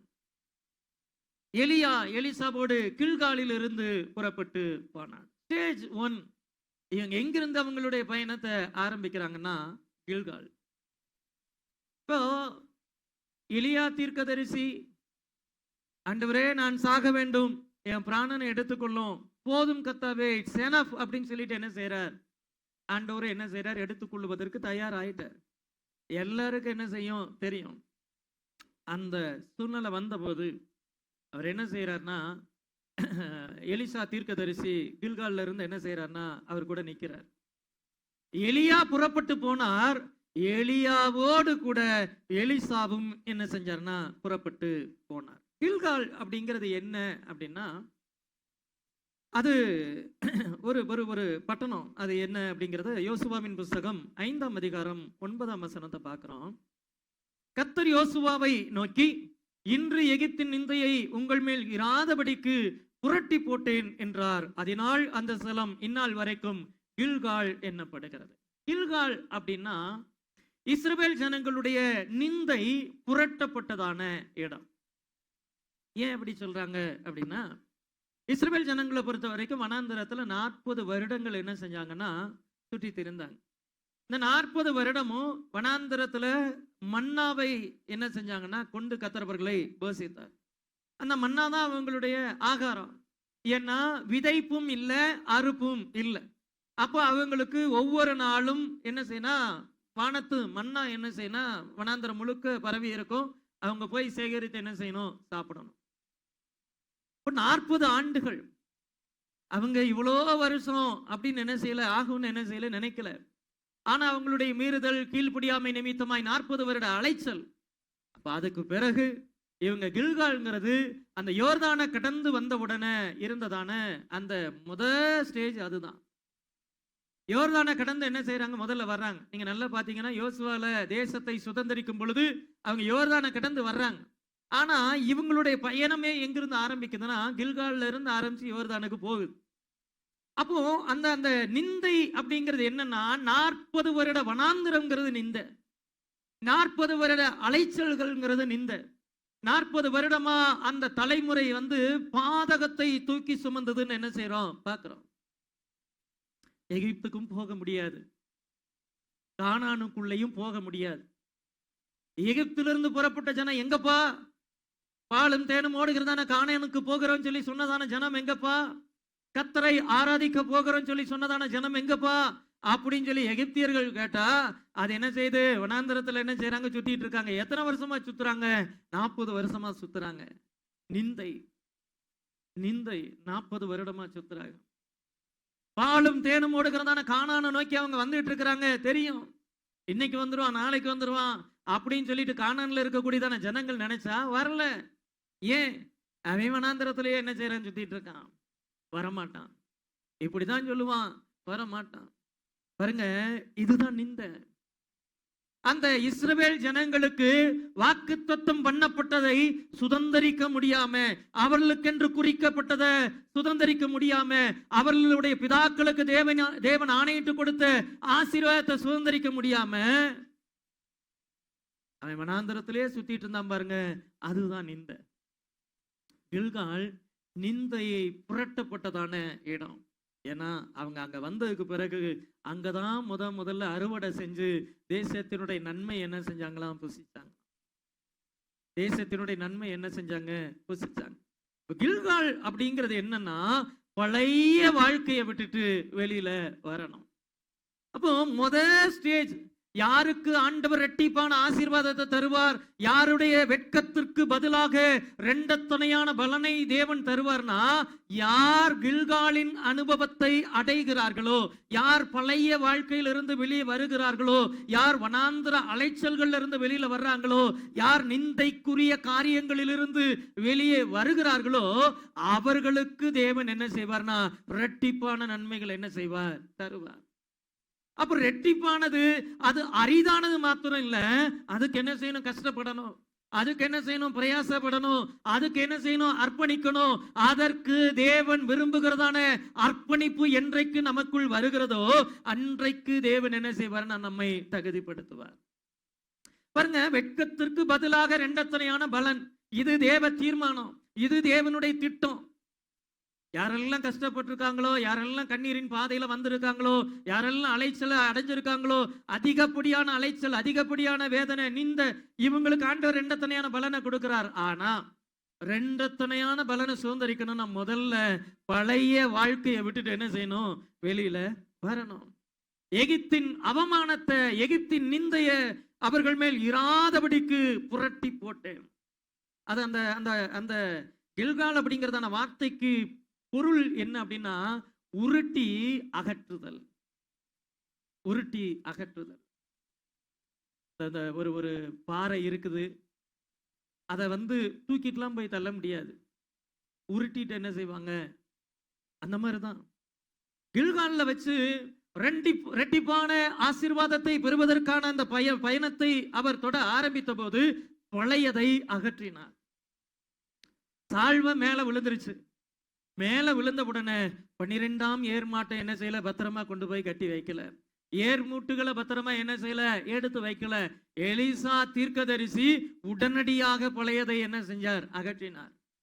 இனி இதுதான், இனி இப்படித்தான் நான் வாழ போறேன், இனி இப்படித்தான் நான் இருக்க போறேன், இனி என்னுடைய வாழ்க்கையை நான் சரி பண்ணிக்க போறேன்னு சொல்லிட்டு ஒவ்வொரு காரியங்களிலும் புதிய வாழ்க்கை வாழ்வதற்கு என்ன செஞ்சார்னா அவர் தம்மை அர்ப்பணித்தார் அப்படின்னு என்ன செய்யறோம், பார்க்கிறோம்.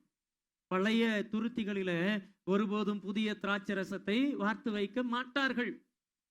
அப்ப முதல்ல நம்ம புது என்ன வேணும், புது அபிஷேகம் வேணும், புது திராட்சை ரசம் வேணும்னா முதல்ல நம்முடைய பாத்திரம் புதிய பாத்திரமா என்ன செய்யணும், மாறணும்.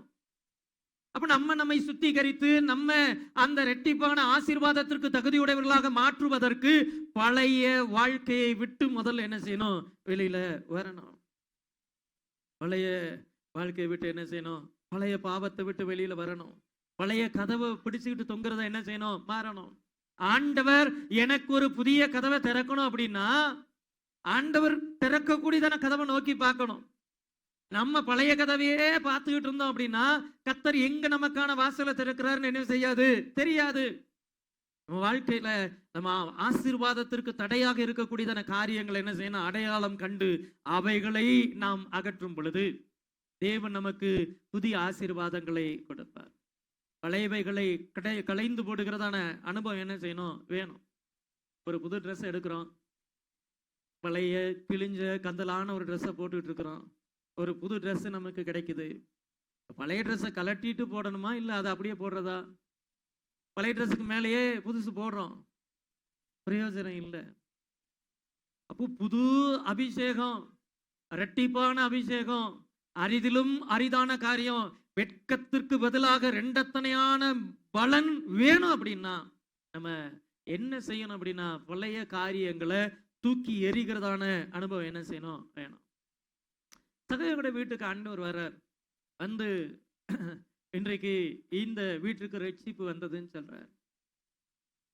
சகையும் பரவாயில்ல, பழைய வாழ்க்கை அப்படியே இருக்கட்டும், இன்னையிலிருந்து நான் சரி பண்ணிக்கிறேன். அப்படி என்ன செய்யல, பழையது நான் யாரிடத்திலாகிலும் அநியாயமாய் வாங்கி இருந்தா நான் என்ன செய்யறேன், நாளத்தனையாய் அவைகளை என்ன செய்யறேன், திரும்ப கொடுக்கிறேன்.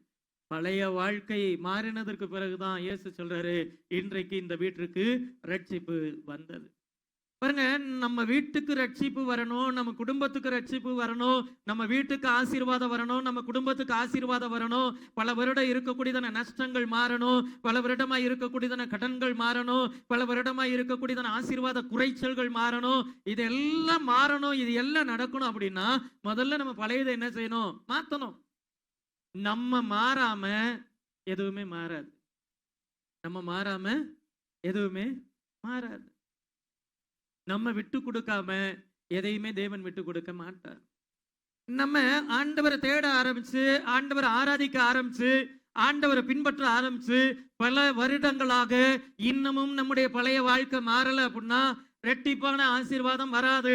வெட்கத்திற்கு பதிலாக ரெண்டத்தனையான பலன் என்ன செய்யாது? வராது.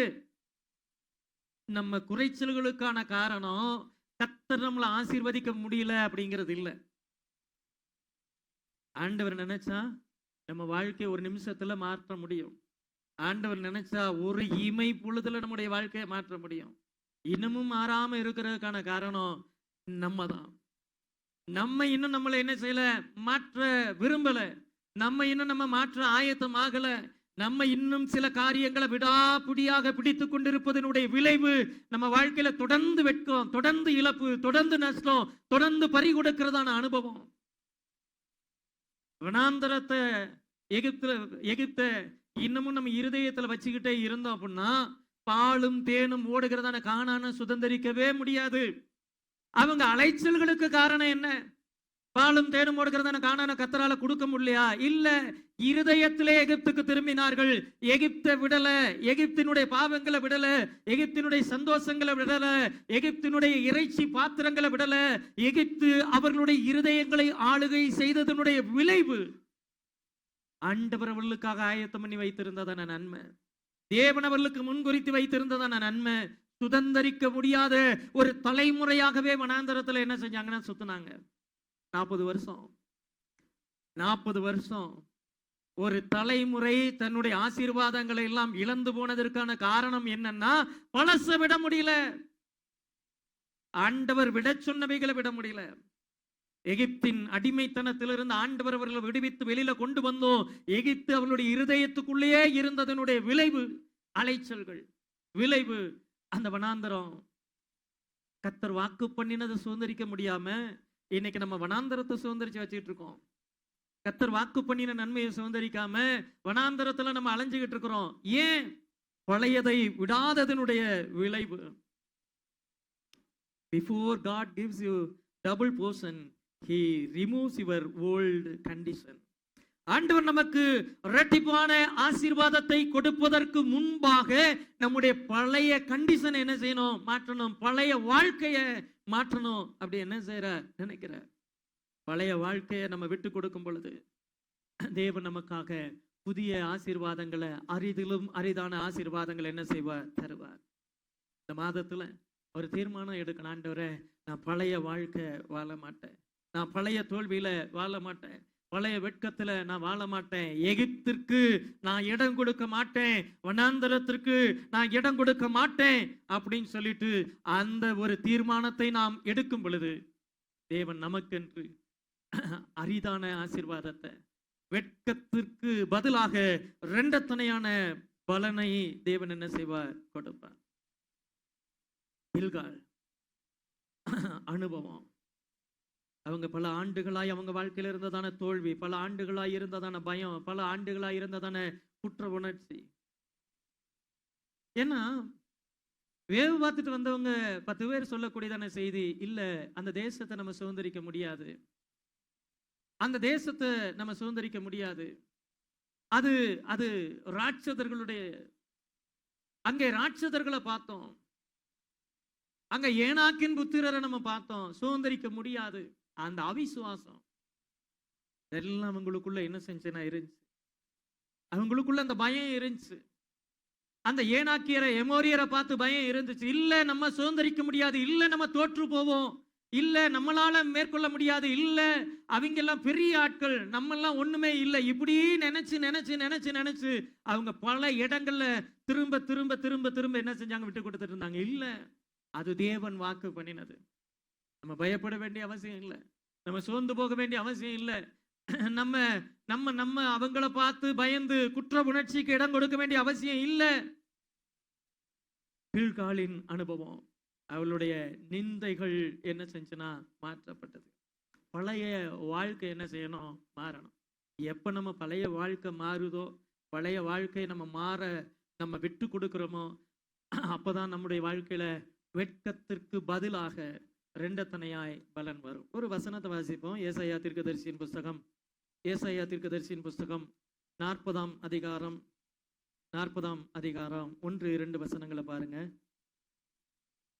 என் ஜனத்தை ஆற்றுங்கள், தேற்றுங்கள், எருசலேமுடன் பட்சமாய் பேசி அதன் போர் முடிந்ததென்றும் அதன் அக்கிரமம் நிவர்த்தி ஆயிற்றென்றும் தன் சகல பாவங்களின் நிமித்தமும்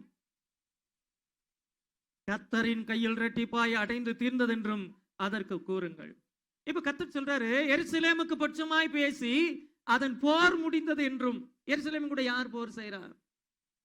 எருசலேம் கூட யாருக்கு யுத்தம் முடிந்தது அப்படின்னு யார் சொல்றா? கர்த்தர். அப்படின்னா போர் செஞ்சது யாருதான்? கர்த்தர் தான். எருசலேமோடு கூட கர்த்தர் ஏன் போர் செய்யறாரு? எருசலேம் கர்த்தர் சொன்னதை கேட்கல. எருசலேம் கர்த்தர் சொல் பேச்சு என்ன செய்யல? கேட்கல. அதன் பட்சமாய் பேசி அதன் போர் முடிந்ததென்றும் அதன் அக்கிரமம் நிவர்த்தி ஆயிற்று என்றும். எருசலேமினுடைய அக்கிரமத்தின் நிமித்தமாய் எருசலேமோடு கூட கர்த்தர் என்ன செய்யறார்? போர் செய்யறார். அதுதான் எருசலேமுடைய வெட்கம், அதுதான் எருசலேமினுடைய வேதனை, அதுதான் எருசலேமினுடைய நிந்தை. அது எவ்வளவு வாங்குச்சான்? ரெண்டத்தனையாய் என்ன செஞ்சான்? வாங்குச்சான். ரெண்டத்தனையாய் இரட்டிப்பாய்.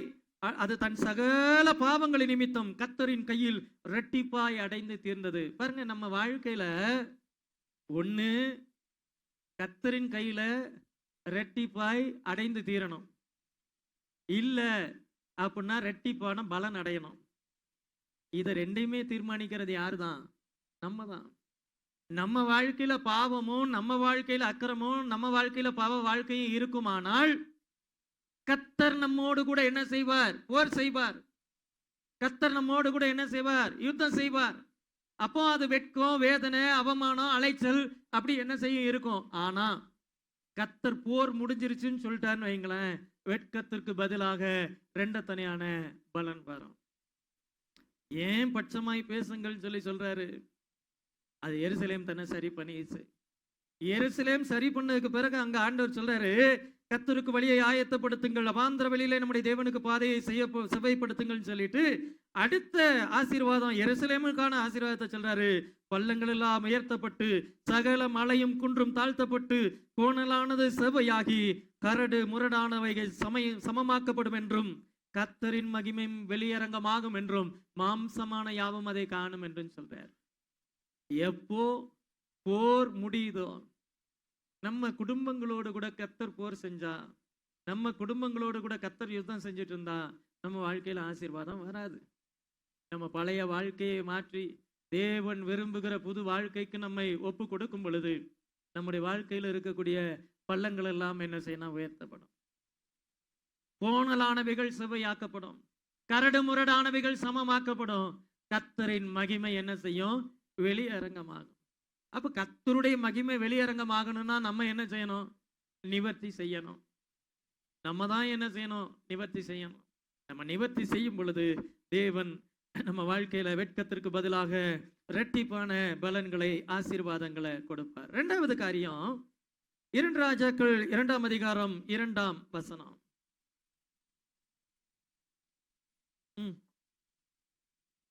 நீ இங்கே இரு, கர்த்தர் என்னை பெத்தேல் மட்டும் போக அனுப்புகிறார் என்றான்.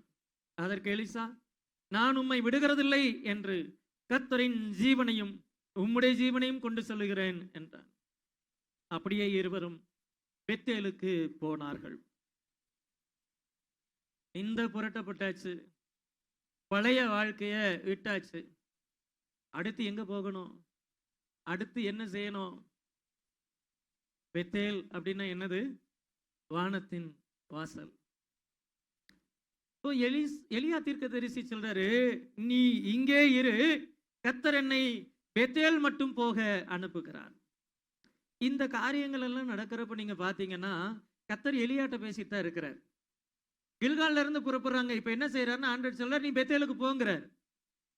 கர்த்தர் எலியாட்ட பேசுறார். எலியாட்ட நீ பெத்தேலுக்கு போன்னு சொன்னதுக்கு பிறகு எலியா தீர்க்கதரிசி எலியாட்ட என்ன செய்யறாரு, அதை கன்வே பண்றாரு.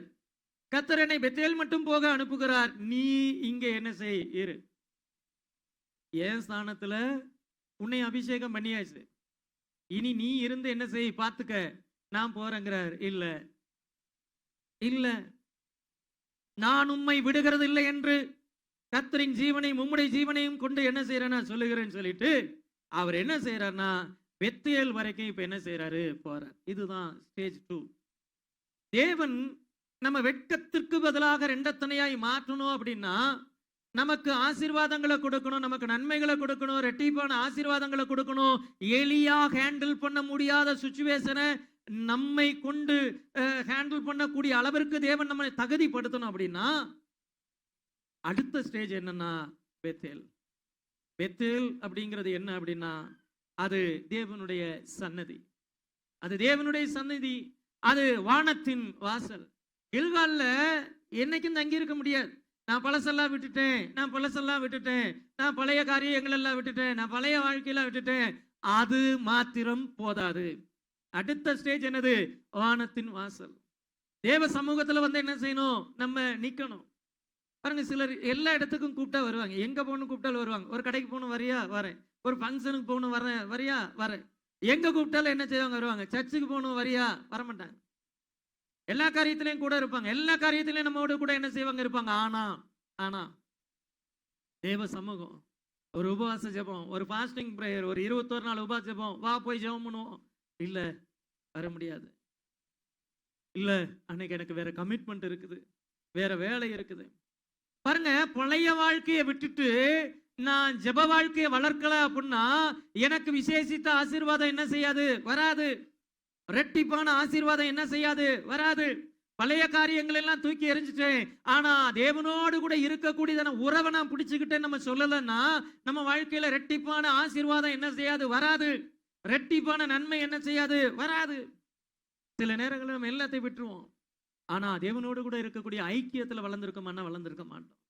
நான் எந்த பாவமும் செய்யறதில்லை, நான் எந்த குற்றமும் செய்யறதில்லை, நான் எதுவுமே செய்யலையே. ஆனா தேவ சமூகத்தை தேடலைன்னா அது பாவம் தான். தேவ சமூகத்துல நிக்கலைன்னா அது பாவம் தான். கர்த்தருக்கும் கர்த்தருடைய சமூகத்திற்கும் நம்ம முக்கியத்துவம் கொடுக்கல அப்படின்னா அது பாவம் தான். ஆதியாகமத்தின் புத்தகம் 28ஆம் அதிகாரம் 16, 17 என்கிறதான வசனங்களை பார்க்கும் பொழுது, யாக்கோபு நித்திரை தெளிந்து விழித்த போது மெய்யாகவே கர்த்தர் இந்த ஸ்தலத்தில் இருக்கிறார், இதை நான் அறியாதிருந்தேன் என்றான். அவன் பயந்து, இந்த ஸ்தலம் எவ்வளவு பயங்கரமா இருக்கிறது, இது தேவனுடைய வீடே அல்லாமல் வேறல்ல, இது வானத்தின் வாசல். 28:19 பார்க்கிறோம், அந்த ஸ்தலத்திற்கு பெத்தேல் என்று பெயரிட்டான். அதற்கு முன்னே அவருக்கு லூஸ் என்று பெயர் இருந்தது. பெத்தேல்ங்கிறது வானத்தின் வாசல். அவர் அங்க ஒரு தரிசனத்தை பார்க்கிறார்.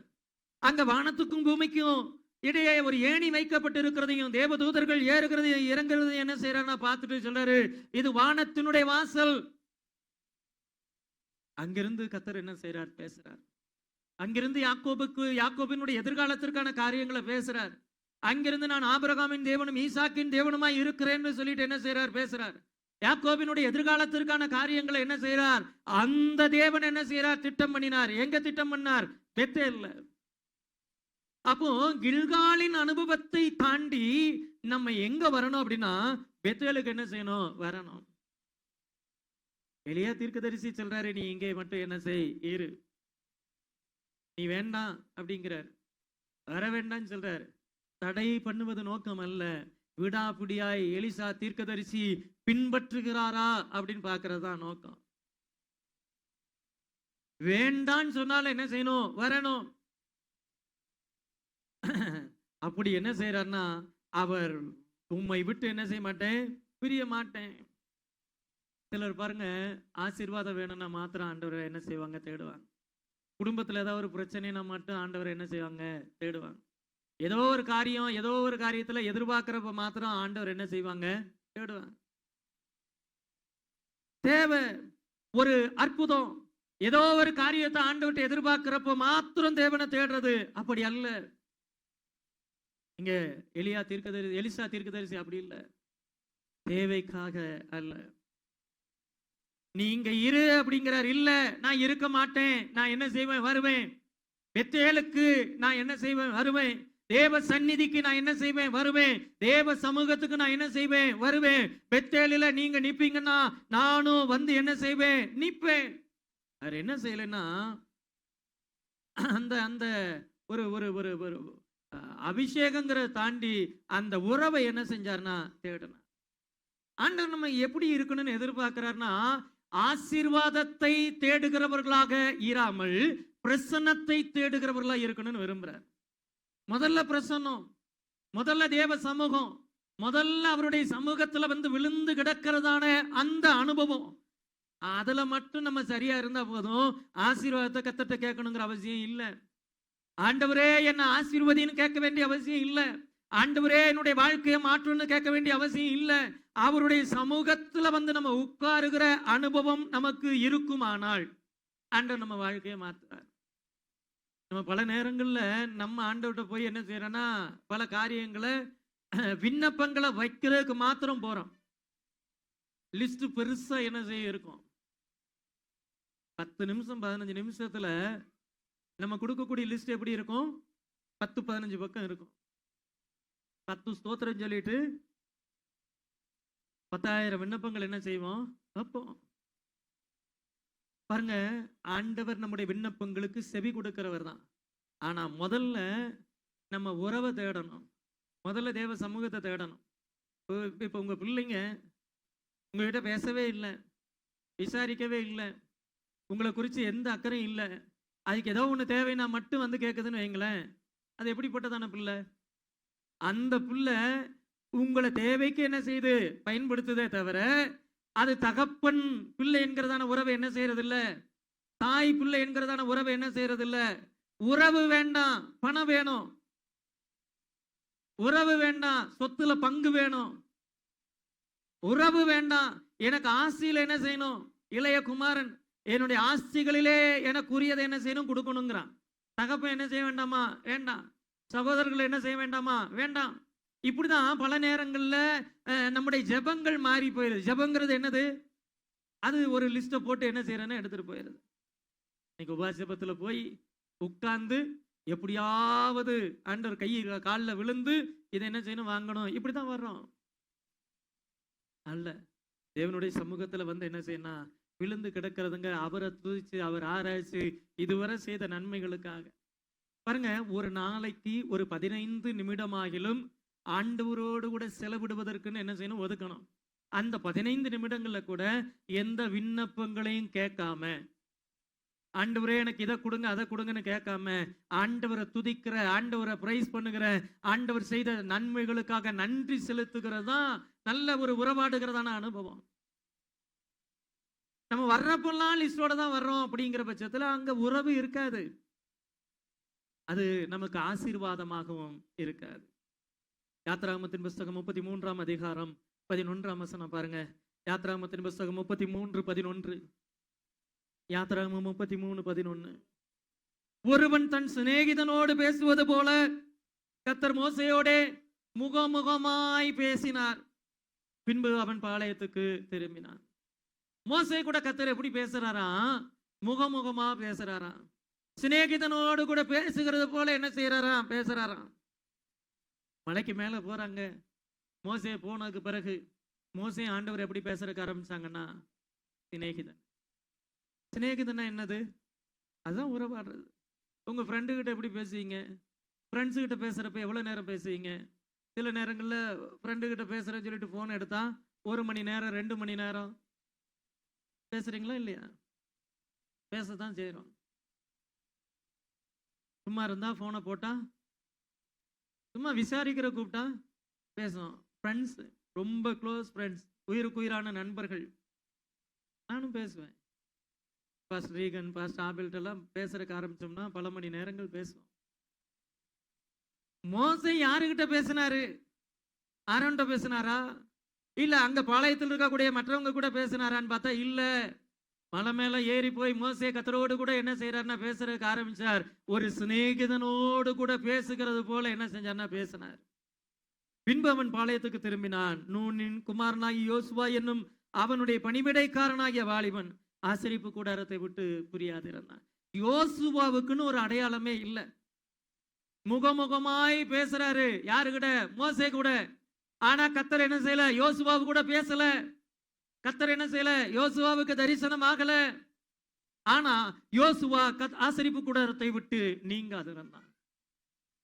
யோசுவா, ஆண்டவரே மோசேக்கு பிறகு எப்படியாகிலும் அந்த சாணம் எனக்கு வந்துடணும் ஆண்டவரே, அப்படிலாம் என்ன செய்யலன்னா போய் விண்ணப்பம் வைக்கல.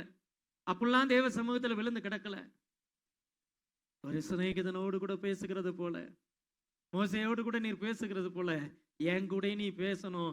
என் கூட நீர் பேசுகிற வரைக்கும் நான் என்ன செய்ய மாட்டேன்னா உடைய சமூகத்தை விட மாட்டேன்னு சொல்லி பல நாட்கள், பல மாதங்கள், பல வருடங்கள் என்ன செய்யறேன்னா அவர் தேவனுடைய அந்த ஆசரிப்பு கூடாரத்தை விட்டு நீங்காது இருந்தார். கூடாரத்தை விட்டு என்ன செய்யல? வெளியில வரல. கீழே இருக்கிறவங்க எல்லாம் மோசேக்கு என்ன நடந்துச்சுன்னு தெரியலன்னு கர்த்தருக்கு பண்டிகைன்னு கொண்டாடிட்டு இருக்காங்க. யாரு என்ன பண்ணினாலும் சரி, மோசே மலை மேல பேசிட்டு இருக்கிறாரு. இவர் ஆசரிப்பு கூடாரத்துக்குள்ளேயே என்ன செய்யறானா பல நாட்களா என்ன செய்யறானா விழுந்து கிடக்கிறார். ஆசரிப்பு கூடாரத்தை விட்டு நீங்காதிருந்த அந்த யோசுவாவை சமஸ்த இஸ்ரவேலையும் வழி நடத்துகிற அந்த தலைவனாக தேவன் மாற்றினார். அவருக்கு ஒரு அடையாளம் கிடையாது. அங்க வசனம் சொல்லுது, அவனுடைய பணிவிடைக்காரனாகிய வாலிபன், மோசேயுடைய வேலைக்காரன், மோசேயினுடைய பணிவிடைக்காரன். யோசுவாவினுடைய அடையாளம் அதுதான். பணிவிடைக்காரனை தலைவனாக மாற்றினது தேவ சமூகம். ஆசரிப்பு கூடாரத்தை விட்டு நீங்காதிருந்ததான அந்த வாழ்க்கை யோசுவாவை அந்த இஸ்ரவேலை வழிநடத்துகிறதான ஒரு தலைவனாக மாற்றினது. விண்ணப்பம் பண்ணல. எப்படியாவது என்ன தலைவனா மாத்திருங்க ஆண்டவரே, கேட்கல. எப்படியாவது என்ன ஐஸ்வர்யாவனா மாற்றிருங்க ஆண்டவரே, கேட்கல. எப்படியாவது என்ன ஆசீர்வதிங்க ஆண்டவரே, கேட்கல. ஆசரிப்பு கூடாரத்தை விட்டு நீங்காதிருந்தார். தேவ பிரசன்னத்துல விழுந்து கிடந்தார். அந்த ஒரு தகுதி போதும் கர்த்தர் என்ன செய்யறார்னா உயர்த்தினார். சங்கீதம் 27 சங்கீதம் 4 சங்கீதம் 27:4. கர்த்தரிடத்தில் ஒன்றை நான் கேட்டேன், அதையே நான் நாடுவேன். நான் கர்த்தருடைய மகிமையை பார்க்கும்படியாகவும் அவருடைய ஆலயத்தில் ஆராய்ச்சி செய்யும்படியாகவும் நான் என் ஜீவனுள்ள நாளெல்லாம் கர்த்தருடைய ஆலயத்தில் தங்கியிருப்பதையே நாடுவேன். கர்த்தரிடத்தில் ஒன்றை நான் கேட்டேன். கர்த்தரிடத்தில் 2 நான் கேட்டேன். என்ன செய்யல? சொல்லல. ஆலயத்துல இருக்கணும், அப்புறம் அரண்மனையில என்ன செய்யணும்? இருக்கணும். அப்படியே கேட்டாரு? கேட்கல. சிங்காசனத்தை கேட்டாரா? கேட்கல. அரண்மனையை கேட்டாரா? கேட்கல. ராஜ வாழ்க்கையை கேட்டாரா? கேட்கல. ஆசீர்வாதத்தை கேட்டாரா? கேட்கல. கர்த்தரிடத்தில் ஒன்றை நான் கேட்டேன், அதையே நாடுவேன். ஒன்னே ஒண்ணு போதும். ஒன்னே ஒண்ணு எனக்கு என்ன செய்யும்? போதும். நான் கர்த்தருடைய மகிமையை பார்க்கும்படியாக, அவருடைய ஆலயத்தில் ஆராய்ச்சி செய்யும்படியாக என் ஜீவனுள்ள நாளெல்லாம் கர்த்தருடைய ஆலயத்தில் தங்கியிருப்பதையே நாடு. முதல்ல தேவ பிரசன்னம். ஆலயத்தில் இருந்தா போதும், அவருடைய மகிமையை பார்த்தா போதும். தாவீது தன்னுடைய மகிமையை தேடல. நான் ஆசீர்வாதமா இருக்கணும்பா, நான் மகிமையா இருக்கணும்பா, என் எதிர்காலம் மகிமையா இருக்கணும்பான்லாம் என்ன செய்யல. கர்த்தருடைய மகிமை என்ன செய்யணும் பார்க்கணும். பாருங்க, நீங்க கர்த்தருடைய மகிமையை தேட ஆரம்பிச்சிட்டீங்கன்னா கர்த்தர் உங்கள் மகிமைக்கானவைகளை அவர் செய்வார். சொல்றாரு, கர்த்தரிடத்தில் ஒன்றை நான் கேட்டேன். தாவீது ஒருபோதும் சிங்காசனத்துக்காக என்ன செய்யல? நிக்கல. சிங்காசனம் வேணும்னு என்ன செய்யல? போராடல.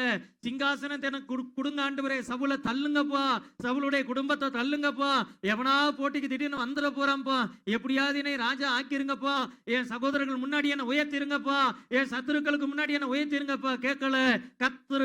கர்த்தருடைய ஒன்றை நான் கேட்டேன், அதையே நாடுவேன். கர்த்தருடைய மகிமையை பார்க்கும்படியாக, அவருடைய ஆலயத்தில் ஆராய்ச்சி செய்யும்படியாக என் ஜீவனுள்ள நாளெல்லாம் கர்த்தருடைய ஆலயத்துல தங்கி இருப்பதே நாடுவேன். ஜீவனுள்ள நாளெல்லாம் கர்த்தருடைய ஆலயத்துல தங்கி இருக்கணும்னு நினைச்சவனை தான் கர்த்தர் கொண்டு போய் சிங்காசனத்துல உட்கார வச்சார். பாருங்க, உங்க வாழ்க்கைக்கான ஆசீர்வாதத்தினுடைய ரகசியம், நீங்க ஓடுறதுனால, நீங்க உழைக்கிறதுனால, நீங்க சம்பாதிக்கிறதுனால உங்க ஆசைகளோ அந்தஸ்தோ ஒருபோதும் உயராது. அவைகளின் மத்தியில தேவ சமூகத்தை தேடுங்க, தேவ சமூகத்துல உட்காருங்க, ஆண்டவருடைய சமூகத்துல என்ன செய்யுங்க, நேரம் செலவிடுங்க, ஆண்டவரை நல்ல பிரைஸ் பண்ணுங்க, ஆண்டவரை துதிங்க. முதல்ல உங்க மூலமா கர்த்தர் மகிமைப்படட்டும், முதல்ல உங்க மூலமா கர்த்தர் என்ன செய்யட்டும், துதிக்கப்படட்டும். முதல்ல உங்க மூலமா ஆண்டவருக்கு மகிமை என்ன செய்யுங்க, செலுத்துங்க. அதற்கு பிறகு தேவன் உங்களை என்ன செய்வார், மகிமைப்படுத்துவார். லூக்கா எழுதின சுவிசேஷம் 10ஆம் அதிகாரம் 39 42 வசனங்கள் பார்க்கிறோம். அவளுக்கு மரியாள் என்னப்பட்ட ஒரு சகோதரி இருந்தாள். அவள் இயேசுவின் பாதத்தருகே உட்கார்ந்து அவருடைய வசனத்தை கேட்டுக்கொண்டிருந்தாள். மார்த்தாளோ பற்பல வேலைகளை செய்வதில் மிகவும் வருத்தமடைந்து அவளிடத்தில் வந்து, ஆண்டவரே, நான் தனியே வேலை செய்யும்படி என் சகோதரி என்னை விட்டு வந்திருக்கிறதை குறித்து உமக்கு கவை இல்லையோ? எனக்கு உதவி செய்யும்படி அவளுக்கு சொல்லும் என்றாள். இயேசு அவளுக்கு பிரதியுத்தரமாக, மார்த்தாளே, அநேக காரியங்களை குறித்து கவலைப்பட்டு கலங்குகிறாய், தேவையானது ஒன்றே. மரியாள் தன்னை விட்டு எடுபடாத நல்ல பங்கை தெரிந்து கொண்டாள். மார்த்தாள் என்ன செஞ்சாலாம், பற்பல வேலைகள், 1 2 வேலை இல்லை, நிறைய வேலை, அவ்வளோ பிஸி. அவளுக்கு இருக்கிற வேலைக்கு மரியாளு என்ன செய்யணும், கூட வந்து வேலை செய்யணும். மரியாளுக்கு நிறைய வேலை என்ன செய்து இருக்குது. ஆனா மரியாள் என்ன செஞ்சிருக்கிறா, உம்முடைய பாதத்தருகே உட்கார்ந்து உம்முடைய வசனத்தை கேட்டுக்கொண்டிருக்கிறாள். உமக்கு கவலை இல்லையா, நான் பாருங்க எப்படி கஷ்டப்படுறேன், உமக்கு கவலை இல்லையா, நான் பாருங்க எத்தனை வேலை செய்யறேன், உமக்கு கவலை இல்லையா, நான் என்ன பாடுபட்டுக்கிட்டு இருக்கிறேன். உண்மையிலே ஆண்டவர் கவலை இல்லைதான். ஆண்டவர் கவலைப்படவே மாட்டார். நீ பாட்டுக்கு வேலை பாரு, இன்னும் 10 வேலை பாரு, இன்னும் என்ன செய், ஓடு, பிரயாசப்படு. தேவையானது ஒன்று. அவர் பாதத்தருகே உட்கார்ந்து வசனத்தை கேட்டுக்கொண்டார். தேவையானது ஒன்றே. மரியாள் தன்னை விட்டு எடுபடாத நல்ல பங்கை தெரிந்து கொண்டார். நம்மளை விட்டு எடுபடாத நல்ல பங்கு எது நமக்கு தெரியும், நமக்கு தெரியும். ஒருவேளை மார்த்தாளுக்கு தெரியாம இருக்கலாம், நமக்கு தெரியும். ஆனாலும் நம்ம இன்னைக்கும் பற்பல வேலைகள்ல தான் பிஸியா இருக்கிறோம். பற்பல வேலைகளை செஞ்சா நம்ம முன்னேறிடலாம், நம்ம மேல வந்துடலாம். இல்ல, அவருடைய சமூகத்துல உட்கார்ந்தாலே நமக்கு தேவையானவைகளை தேவன் தருவார். தேவையானது ஒன்றே. முதலாவது தேவனுடைய ராஜ்யத்தையும் அவருடைய நீதியையும் தேடுங்கள், பின்பு இவைகள் எல்லாம் உங்களுக்கு என்ன செய்யும், கொடுக்கப்படும். ஃபர்ஸ்ட் பிரையாரிட்டி, அந்த முதன்மையான ஸ்தானத்தை கர்த்தருக்கு நம்ம கொடுக்கறதுக்கு ஆரம்பிச்சோம்னா கர்த்தர் நமக்கானவைகள் எல்லாம் என்ன செய்வார், தருவார். இல்லைன்னா எவ்வளவு பிரயாசப்பட்டாலும் ரொம்ப பிஸி, ஏன் பிரேயருக்கு வரல, பிஸி, ஏன் ஆராதனைக்கு வரல, பிஸி, ஏன் எதுக்கு பிஸி, பல வாரமாச்சே பிஸி, டைம் இல்லை. ஆசீர்வதிக்கிற கர்த்தருக்கு டைம் இருக்காது. அப்புறம் நம்ம பிரயாசத்தினால நம்ம ஆசீர்வாதமோ சம்பத்தோ உயர்கிறது இல்லை, அவருடைய ஆசீர்வாதம். அவருடைய சமூகத்தில் என்ன செய்யணும், மரியாள் தன்னை விட்டு எடுபடாத நல்ல பங்கை தெரிந்தவர். நம்ம எதை தேடுறோம், வேலையவோ பணத்தையோ ப்ரமோஷனையோ அல்லது ஏதோ ஆசீர்வாதத்தை நேசிச்சு ஒரு கட்டத்துல ஆண்டவரையே மறந்து போகக்கூடிய அளவுக்கு இன்னைக்கு நிறைய பேர் என்ன செய்யறாங்கன்னா பிஸியா இருக்கிறாங்க. நம்ம எப்படிப்பட்டவர்களா இருக்கணும்னா, தேவ கரத்தை பார்க்கிறவர்களாக இராம தேவனுடைய முகத்தை பார்க்கிறவர்களா என்ன செய்யணும், இருக்கணும். ஜெபிக்கிறப்ப கூட ஒரு லிஸ்ட் போடுறதுக்காக அப்படிலாம் இல்லாம, அவனுடைய சமூகத்துல வந்து எந்த விண்ணப்பமுமே இல்லாம அவரை நல்லா பிரைஸ் பண்ணிட்டு போங்க, நல்ல துதிங்க, நல்ல ஆராதிங்க. சாலமோன் என்ன செஞ்சாரு, ஒன்று ராஜாக்களின் புஸ்தகம்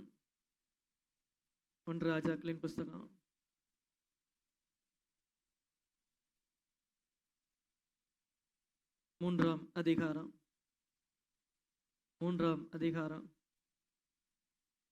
3-4 வசனங்களை பார்க்கிறப்போ, சாலமோன் கர்த்தரிடத்தில் அன்பு கொண்டு தன் தகப்பனாகிய தாவீதின் கட்டளைகளிலே நடந்தான். ஆனாலும் அவன் மேடைகளிலே பலியிட்டு தூபம் காட்டி வந்தான். அப்படியே ராஜா பலியிட கிபியோனுக்கு போனான். அது பெரிய மேடையா இருந்தது. அந்த பலிபீடத்தின் மேல் சாலமோன் 1000 சர்வாங்க தகன பலிகளை செலுத்தினான். 1000 சர்வாங்க தகன பலிகளை செலுத்தினான். கிபியோனிலே கர்த்தர் சாலமோனுக்கு ராத்திரியிலே சொப்பனத்திலே தரிசனமாகி, நீ விரும்புகிறதை என்னிடத்தில் கேள் என்று. 1000 சர்வாங்க தகன பலிகளை செலுத்திட்டு அவர் பாட்டுக்கு போய் என்ன செஞ்சிட்டாரு? படுத்து தூங்கிட்டாரு. ஆண்டவர்ட்ட எதையுமே கேட்கல. ஒரு விண்ணப்பம் கூட என்ன செய்யல, வைக்கல. 1000 சர்வாங்க தகன பலிகளை செலுத்திட்டு இவன் பாட்டுக்கு போய் தூங்கிட்டானேன்னு சொல்லிட்டு ஆண்டவருக்கு மனசு கேட்கல. இரவில சொப்பனத்துல வந்து நின்று கேட்கிறாரு, நீ விரும்புகிறதை என்னிடத்தில் கேள்.